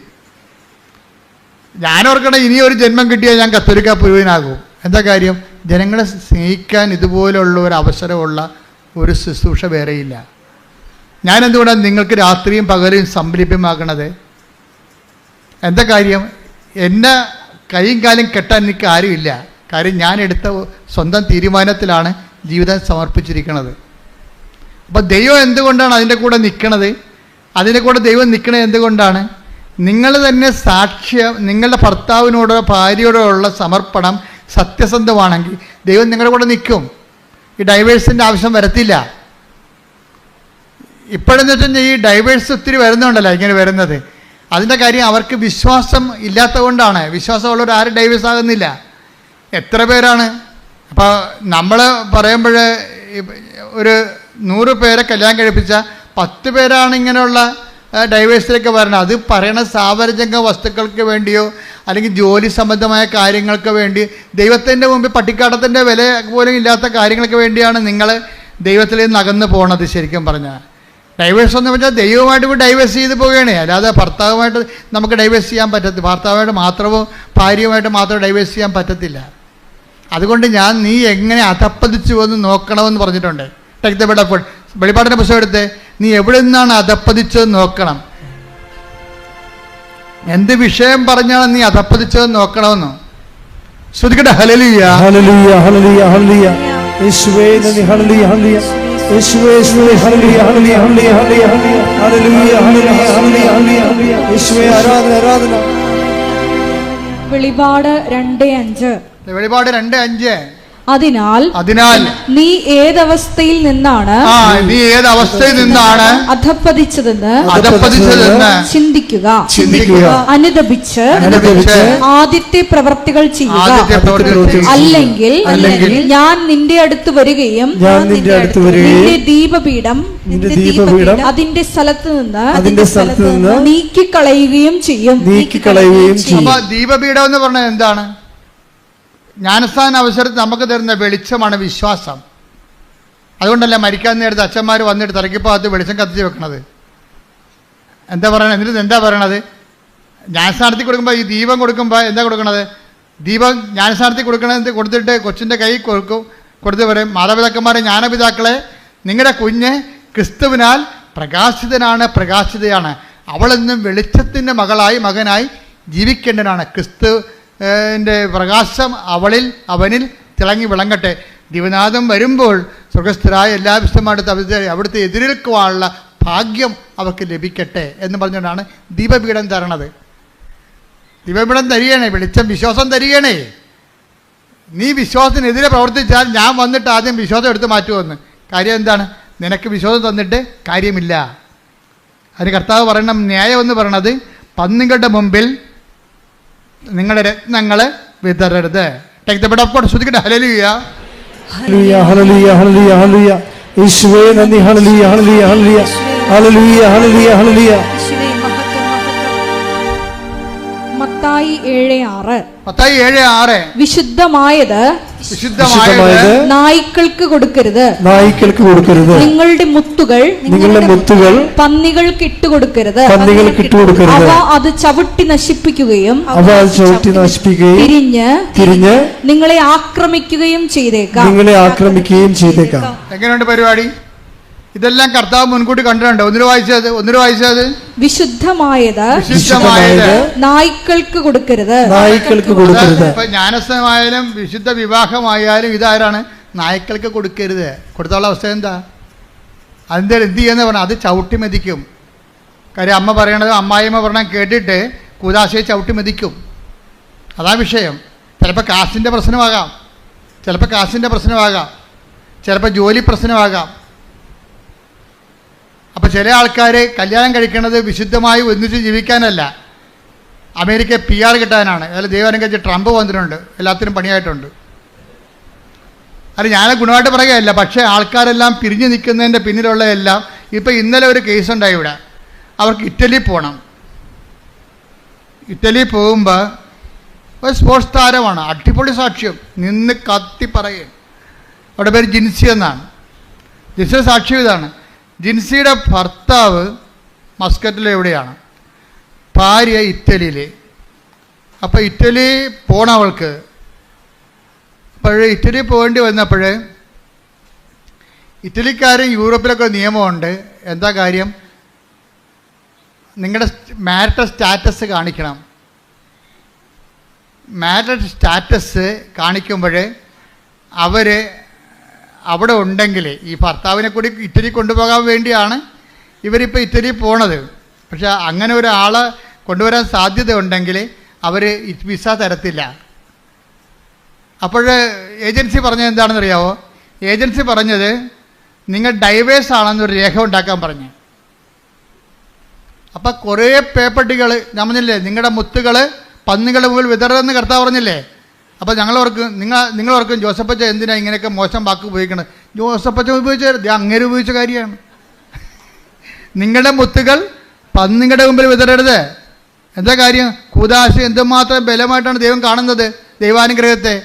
അത് അർഹതയില്ലാത്ത ആൾക്കാർ കൊടുത്തു കഴിഞ്ഞാൽ അവർ ഏജൻസി പറയുമ്പോൾ ഡൈവേഴ്സ് ആകും. ദൈവം യോജിപ്പിച്ചത് ഏജൻസി വേർപ്പെടുത്തി. എങ്ങനെയുണ്ട് പരിപാടി? പക്ഷേ ജിൻസി ഇത്തിരി കൂടിയ ക്രിസ്ത്യാനിയാണ്. ജിൻസി പറയണ ആ അഭ്യാസം നടക്കത്തില്ലെന്ന് പറയും. ഞാൻ ആൾത്താരെ നിന്നുകൊണ്ട് കർത്താവിൻ്റെ നാമത്തിൽ എൻ്റെ ജീവിത ഉടയോനെ പിടിച്ചതാണ്, കർത്താവിൻ്റെ കരം പിടിച്ച്, ഞാൻ ചെയ്യത്തില്ലെന്ന് പറയും. അപ്പം ഞാൻ അപ്പോൾ പറഞ്ഞു എന്നാൽ നടക്കത്തില്ലെന്ന് പറയും. കാര്യം പല ആൾക്കാരും ഇനി പാസ്പോർട്ടിൽ തിരുത്തണം, ഞാൻ ഡൈവേഴ്സ്ഡ് ആണെന്ന്. ഡൈവേഴ്സ് ചെയ്ത് കഴിഞ്ഞാൽ പിന്നെ എന്ത് ചെയ്യും? ഡൈവേഴ്സ്ഡ് ആണെന്ന് പാസ്പോർട്ട് രേഖ വേണം. എല്ലാ രേഖകളും ഡൈവേഴ്സ് എന്ന് വേണം. അതോടുകൂടി ജീൻസ് റെഡിയല്ല, ഇത് ചെയ്യാൻ റെഡിയല്ല. കാര്യം അവൾ പറയുന്ന ന്യായം, ഞാൻ അൾത്താറിൽ ദിവ്യകുർബാനയുടെ മുമ്പിൽ നിന്നുകൊണ്ട് കർത്താവിൻ്റെ നാമത്തിലാണ് ഞാൻ കരം പിടിച്ചിരിക്കുന്നത്. അത് ജീവിതം പോയാലും ശരി കർത്താവിനോട് പാലിച്ച ഉടമ്പടി ഞാൻ പാലിക്കും. എന്നിട്ട് ഞാൻ മാതാവിനോട് പറഞ്ഞു, അമ്മേ ജീവിക്കണമല്ല അമ്മയെന്ന് പറഞ്ഞു. വിശ്വസിക്കുകയും ചെയ്യണം, എനിക്ക് ജീവിക്കുകയും ചെയ്യണം. അതാണ് വർത്തമാനം. കേട്ടില്ലേ? അമ്മ പറഞ്ഞനുസരിച്ച് ഞാൻ അത് വഴിപ്പെട്ടിട്ടില്ല. ആ പ്രലോഭനത്തിൽ ഞാൻ വീണില്ല. പക്ഷേ എനിക്ക് ജീവിക്കണ്ടേ, എൻ്റെ ഭർത്താവിന് ജീവിക്കണ്ടേ, ഞാനും മക്കളും ഒരുമിച്ച് ജീവിക്കണ്ടേ, കുഞ്ഞുങ്ങളെ പഠിക്കണ്ടേ, വിശ്വാസത്തിൽ കുഞ്ഞുങ്ങൾ ഞങ്ങളുടെ കൂടെ ഉണ്ടായാലല്ലേ അവരെ വിശ്വാസം വളർത്താൻ പറ്റത്തുള്ളൂ എന്ന് പറഞ്ഞോളൂ. ഇവളിങ്ങനെ ചുമ്മാ മൊബൈൽ തോണ്ടിക്കൊണ്ടിരിക്കുന്ന സമയത്ത് പെട്ടെന്ന് ജർമ്മനിയിൽ ഒരു കോൾ ഫോർ കണ്ടപ്പോൾ ഇവളുടെ ബയോഡേറ്റ അടിച്ചു കൊടുത്ത് ഉടനെ ജർമ്മനിക്കാർ ഇവരെ വിളിച്ച് 10 മിനിറ്റിനുള്ളിൽ ഓൺലൈൻ ഇൻ്റർവ്യൂ നടന്ന് യു ആർ അപ്പോയിൻറ്റഡ് എന്ന്.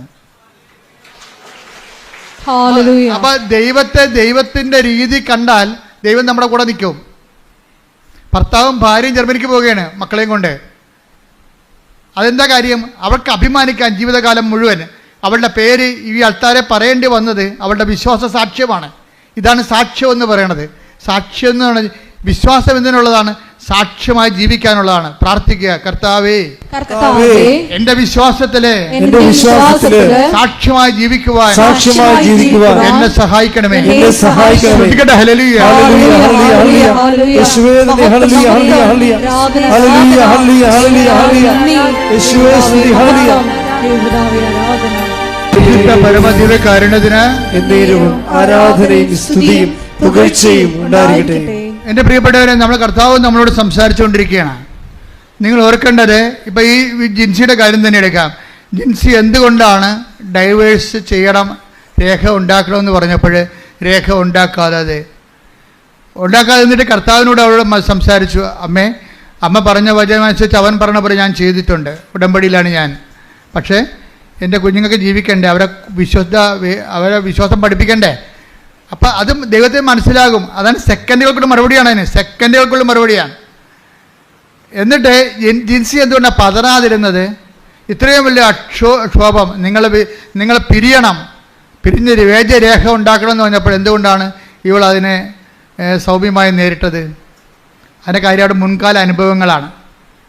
മുൻകാല അനുഭവങ്ങൾ നമുക്ക് ദൈവം മുൻകാല അനുഭവങ്ങൾ തരുന്നത് ഈ വർത്തമാന കാലത്ത് നിങ്ങൾക്ക് വിശ്വാസത്തിൽ ഒരു പരീക്ഷണം ഉണ്ടാകുമ്പോൾ അതിനെ പ്രതിരോധിക്കാൻ വേണ്ടിയാണ് മുൻകാല അനുഭവങ്ങൾ.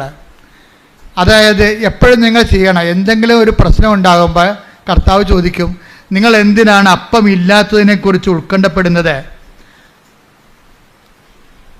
അഞ്ചപ്പം കൊണ്ട് 5000 പേര് തീറ്റിപ്പോറ്റിയപ്പോൾ എത്ര കൂട്ട നിറയെ നിങ്ങൾ ശേഖരിച്ചു. കണ്ട, പഴയ കാലം കിടക്കാൻ പറഞ്ഞിരിക്കുകയാണ്. ശ്രദ്ധിക്കട്ടെ, ഹല്ലേലൂയ. Take the bed of God. ശ്രദ്ധിക്കട്ടെ, ഹല്ലേലൂയ. ഹല്ലേലൂയ, ഹല്ലേലൂയ, ഹല്ലേലൂയ, ഹല്ലേലൂയ. യേശുവേ നന്ദി, യേശുവേ സ്തുതി. ഹല്ലേലൂയ, ഹല്ലേലൂയ, ഹല്ലേലൂയ, ഹല്ലേലൂയ, ഹല്ലേലൂയ. മർക്കോസ് 8:17. മർക്കോസ് 8:17. ഇത് മനസ്സിലാക്കിയ യേശു അവരോട് പറഞ്ഞു. ഇത് മനസ്സിലാക്കിയ യേശു പറഞ്ഞു. ഏറ്റു പറഞ്ഞ ഇത് മനസ്സിലാക്കിയ യേശു.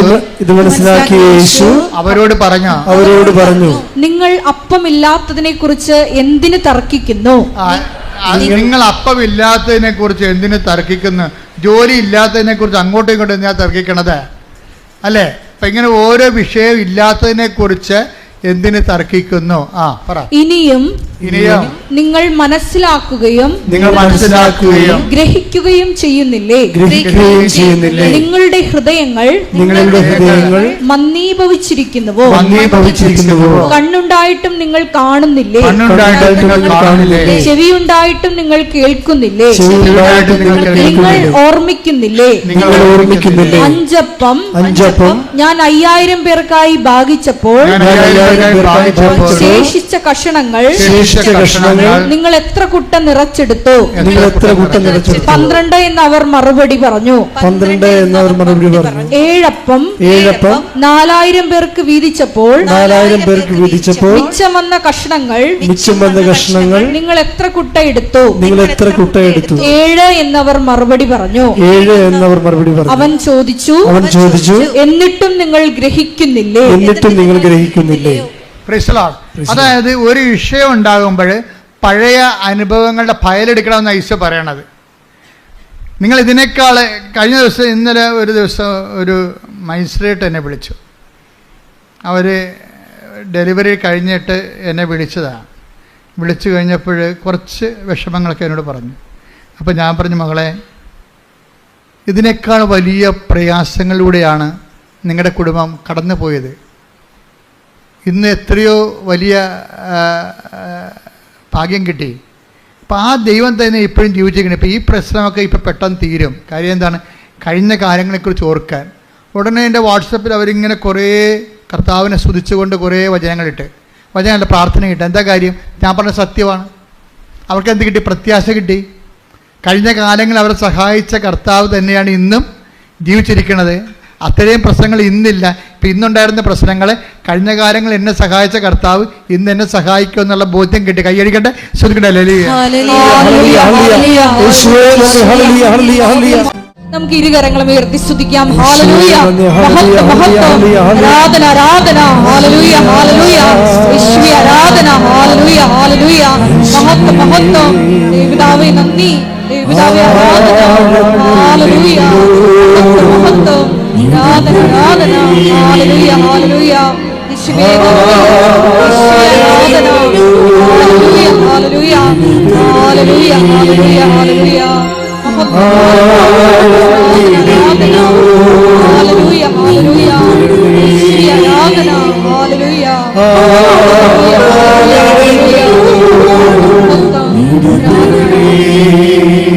പരമദിവ്യകാരുണ്യത്തിന് കണ്ണുകളടച്ച് കൈകൾ കൂപ്പി കൈകൾ നെഞ്ചോട് വെച്ചുകൊണ്ട് കർത്താവിൻ്റെ തിരുസന്നിധിയിൽ നമ്മൾക്കായിരിക്കാം. കർത്താവിൻ്റെ വിശുദ്ധ പൗരോഹിത്യത്തെ മഹത്വപ്പെടുത്തണമെന്ന് പ്രാർത്ഥിക്കുന്നു. ശ്രദ്ധിക്കട്ടെ. ഹല്ലേലൂയ, ഹല്ലേലൂയ, ഹല്ലേലൂയ, ഹല്ലേലൂയ, ഹല്ലേലൂയ, മഹത്വം, മഹത്വം, ആരാധന, ആരാധന. കർത്താവ് അന്ധന് കാഴ്ച നൽകുവനെ, ഹല്ലേലൂയ, യേശുവേ ആരാധന. കർത്താവ് ചെകിടന് കേട് നൽകുവനെ, യേശുവേ ആരാധന. കർത്താവ് ഊമന് സംഭാഷണം നൽകുവനെ, കർത്താവ് മഹ്ബൂബ് രോഗി സുഖപ്പെടുത്തിയവനെ, കർത്താവ് മരിച്ചവനെ ഉയർപ്പിച്ചവനെ, കർത്താവേ, നിന്റെ തിരുനാമത്തിന് സ്തോത്രം ചെയ്യുന്നു. കർത്താവേ, കർത്താവേ, നിന്റെ തിരുമുറിവാർന്ന വലതുകരം, അണിപ്പിടുതാർന്ന അത്ഭുതകരം അങ്ങയുടെ മക്കളുടെ ശിരസിൽ വെക്കണമെന്ന് പ്രാർത്ഥിക്കുന്നു. അടിപ്പിണർ പോലെ, വൈതാക്കാലം പോലെ ദൈവികമായ ശക്തി ആന്തരിക അവയവങ്ങളിലേക്ക് പ്രവേശിക്കട്ടെ. മാരക രോഗങ്ങൾ, തീരാവേദികൾ യേശു ക്രിസ്തു നാമത്തിൽ മാറിപ്പോകട്ടെ. ശ്രദ്ധിക്കട്ടെ.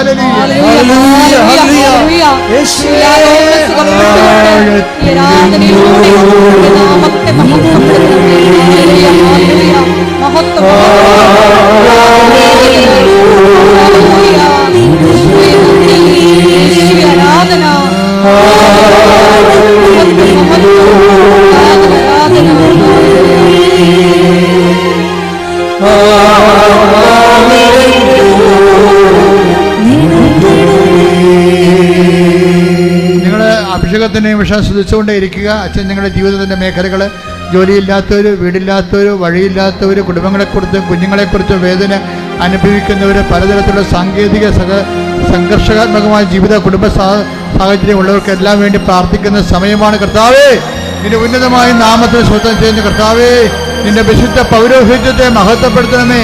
കർത്താവേ, നീ ഏത് ഭവനത്തിൽ പ്രവേശിക്കുമ്പോഴും ആ ഭവനത്തിന് സമാധാന ആശംസകൾ നടത്തുന്ന കർത്താവേ, ഭവനത്തെ കർത്താവേ, നിന്റെ നാമത്തിൽ ഞങ്ങൾ ഈ ഭവനങ്ങൾക്ക് സമാധാനം ആശംസിക്കുന്ന ഓൺലൈനിൽ പ്രാർത്ഥിക്കുന്നവരെ അങ്ങ് ഏറ്റെടുക്കണം. പ്രാർത്ഥിക്കുന്ന എന്റെ കർത്താവിന് ഉന്നതമായ നാമത്തില് കർത്താവെ, ഡൈവേഴ്സ് താമസിക്കുന്നവരെ, വിവാഹമോചിതരായവരെ, കർത്താവ് ഒരുമിച്ച് താമസിക്കാൻ ആഗ്രഹിക്കുന്നവരെ, ജീവിക്കാൻ ആഗ്രഹിക്കുന്നവരെ, ഒരുമിച്ച് പിരിഞ്ഞു പോയവരെ, ഒരുമിച്ച് ജീവിക്കാൻ ആഗ്രഹിക്കുന്നവരെ, അവരെല്ലാം സ്പർശിക്കാൻ പ്രാർത്ഥിക്കുന്ന മക്കളില്ലാത്തവരെ, ഗർഭസ്ഥിതികൾക്ക് ഹൃദയത്തിന് ദ്വാരവും ആന്തരിക വൈകല്യങ്ങളും ഉള്ളവരെ കർത്താവെ സ്പർശിക്കണമെന്ന് പ്രാർത്ഥിക്കുന്ന ഇവിടെ കഴിയുന്നവർ കർത്താവെ, അസ്ഥിപഞ്ചങ്ങളുടെ വേദന, കിഡ്നികളിലെ രോഗങ്ങള്, പാങ്ക്രിയാസ് കല്ലുകള്, ആമാശയത്തിന് കട്ടിയില്ലാതിരിക്കുകയും ഇടിഞ്ഞു പോകുന്ന അവസ്ഥകള്, ഗർഭാശയത്തിന് കട്ടിയില്ലാതിരിക്കുകയും ഇടിഞ്ഞു പോകുന്ന അവസ്ഥകള്, അൾസർ രോഗങ്ങള്, എപ്പിലെപ്സി രോഗങ്ങള്, പിച്ച് രോഗങ്ങൾ, പിസ്റ്റുല രോഗങ്ങള് യേശു ക്രിസ്തുവിന്റെ നാമത്തില് മാറിപ്പോകട്ടെ.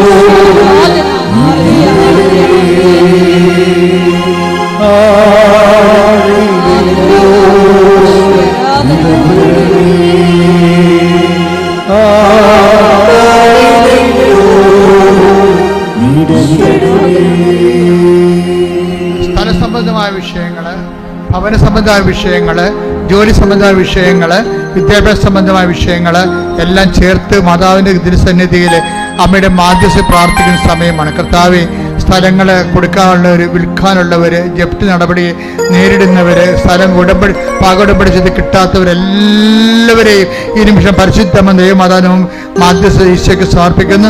ദൈവത്തിൻ്റെ കരുണ അവരിലേക്ക് ആവശ്യിക്കട്ടെ. മക്കളെക്കുറിച്ച് വേവലാതി കൊള്ളുന്നവർ, പഠിക്കുന്ന കുഞ്ഞുങ്ങൾ, പഠനത്തിൽ പുരോഗതി ഇല്ലാത്തവർ, പഠിക്കാൻ പറ്റാത്തവർ, പഠിക്കുന്നത് മനസ്സിൽ പതിഞ്ഞു നിൽക്കുന്ന പരീക്ഷയെ പ്രതിഫലിക്കാൻ കഴിയാത്തവർ എല്ലാ മക്കളെയും നിന്റെ തിരുമലാണ് വെറുതെ കർത്താവ് സ്പർശിക്കണമെന്ന് പ്രാർത്ഥിക്കുന്ന കർത്താവ്. ഉദ്യോഗസ്ഥരെ, ജോലി ഇല്ലാത്തവർ, ജോലി തേടുന്നവരെ, ഉള്ള ജോലി നഷ്ടപ്പെടാൻ പോകുന്നത്, ഉള്ള ജോലിക്ക് വേണ്ടത് ശമ്പളമില്ലാത്ത ജോലി മാറാൻ ആഗ്രഹിക്കുന്നവരെ, രാജ്യം മാറാൻ ആഗ്രഹിക്കുന്നവരെ, കർത്താവ് ഒരുമിച്ച് ജീവിക്കാൻ ആഗ്രഹിക്കുന്നവർ, ജോലി സംബന്ധ വിഷയങ്ങളിൽ കർത്താവ് ജീവിതം നഷ്ടപ്പെട്ടവരെ എല്ലാവരും സഹിച്ച് പ്രാർത്ഥിക്കുന്ന ദൈവത്തെ. വിസ, ഇന്റർവ്യൂ, PR അതുപോലെയുള്ള എല്ലാവിധ ഓഫർ ലെറ്റർ, അതുമൂലം ഉണ്ടാകുന്ന ഓരോ തകരാറുകൾ, വിഷമതകൾ അനുഭവിക്കുന്ന എല്ലാവരുടെയും എല്ലാ വിഷമതകളും യേശു ക്രിസ്തു നാമത്തിൽ ബന്ധിക്കുന്നു.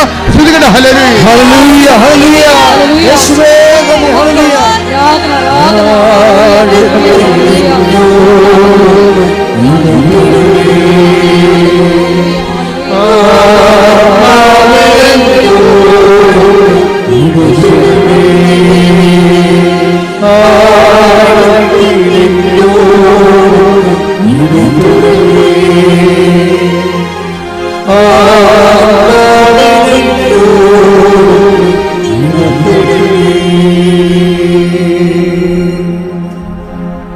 ഒരിക്കൽ കൂടി മരിയൻ ഉടമ്പടിയിൽ സമർപ്പിച്ചിരിക്കുന്ന എല്ലാ വിഷയങ്ങളും ദൈവമാതാവിന്റെ മധ്യസ്ഥയിൽ ദിവ്യകാരുണ്യ സന്നിധിയിൽ സമർപ്പിച്ച് ഒരു നിമിഷം നമുക്ക് മൗനമായിട്ട് പ്രാർത്ഥിക്കാം.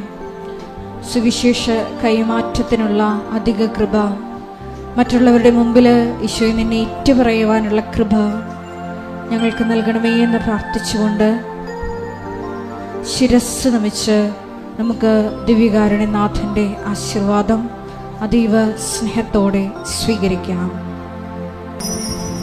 പരിശുദ്ധ പരമമാ ദിവ്യകാരുണ്യമേ, ഇന്നുമെന്നും അങ്ങേക്കാരാധന. പരിശുദ്ധ പരമമാ ദിവ്യകാരുണ്യമേ, ഇന്നുമെന്നും അങ്ങേക്കാരാധന. പരിശുദ്ധ പരമമാ ദിവ്യകാരുണ്യമേ, ഇന്നുമെന്നും അങ്ങേക്കാരാധന.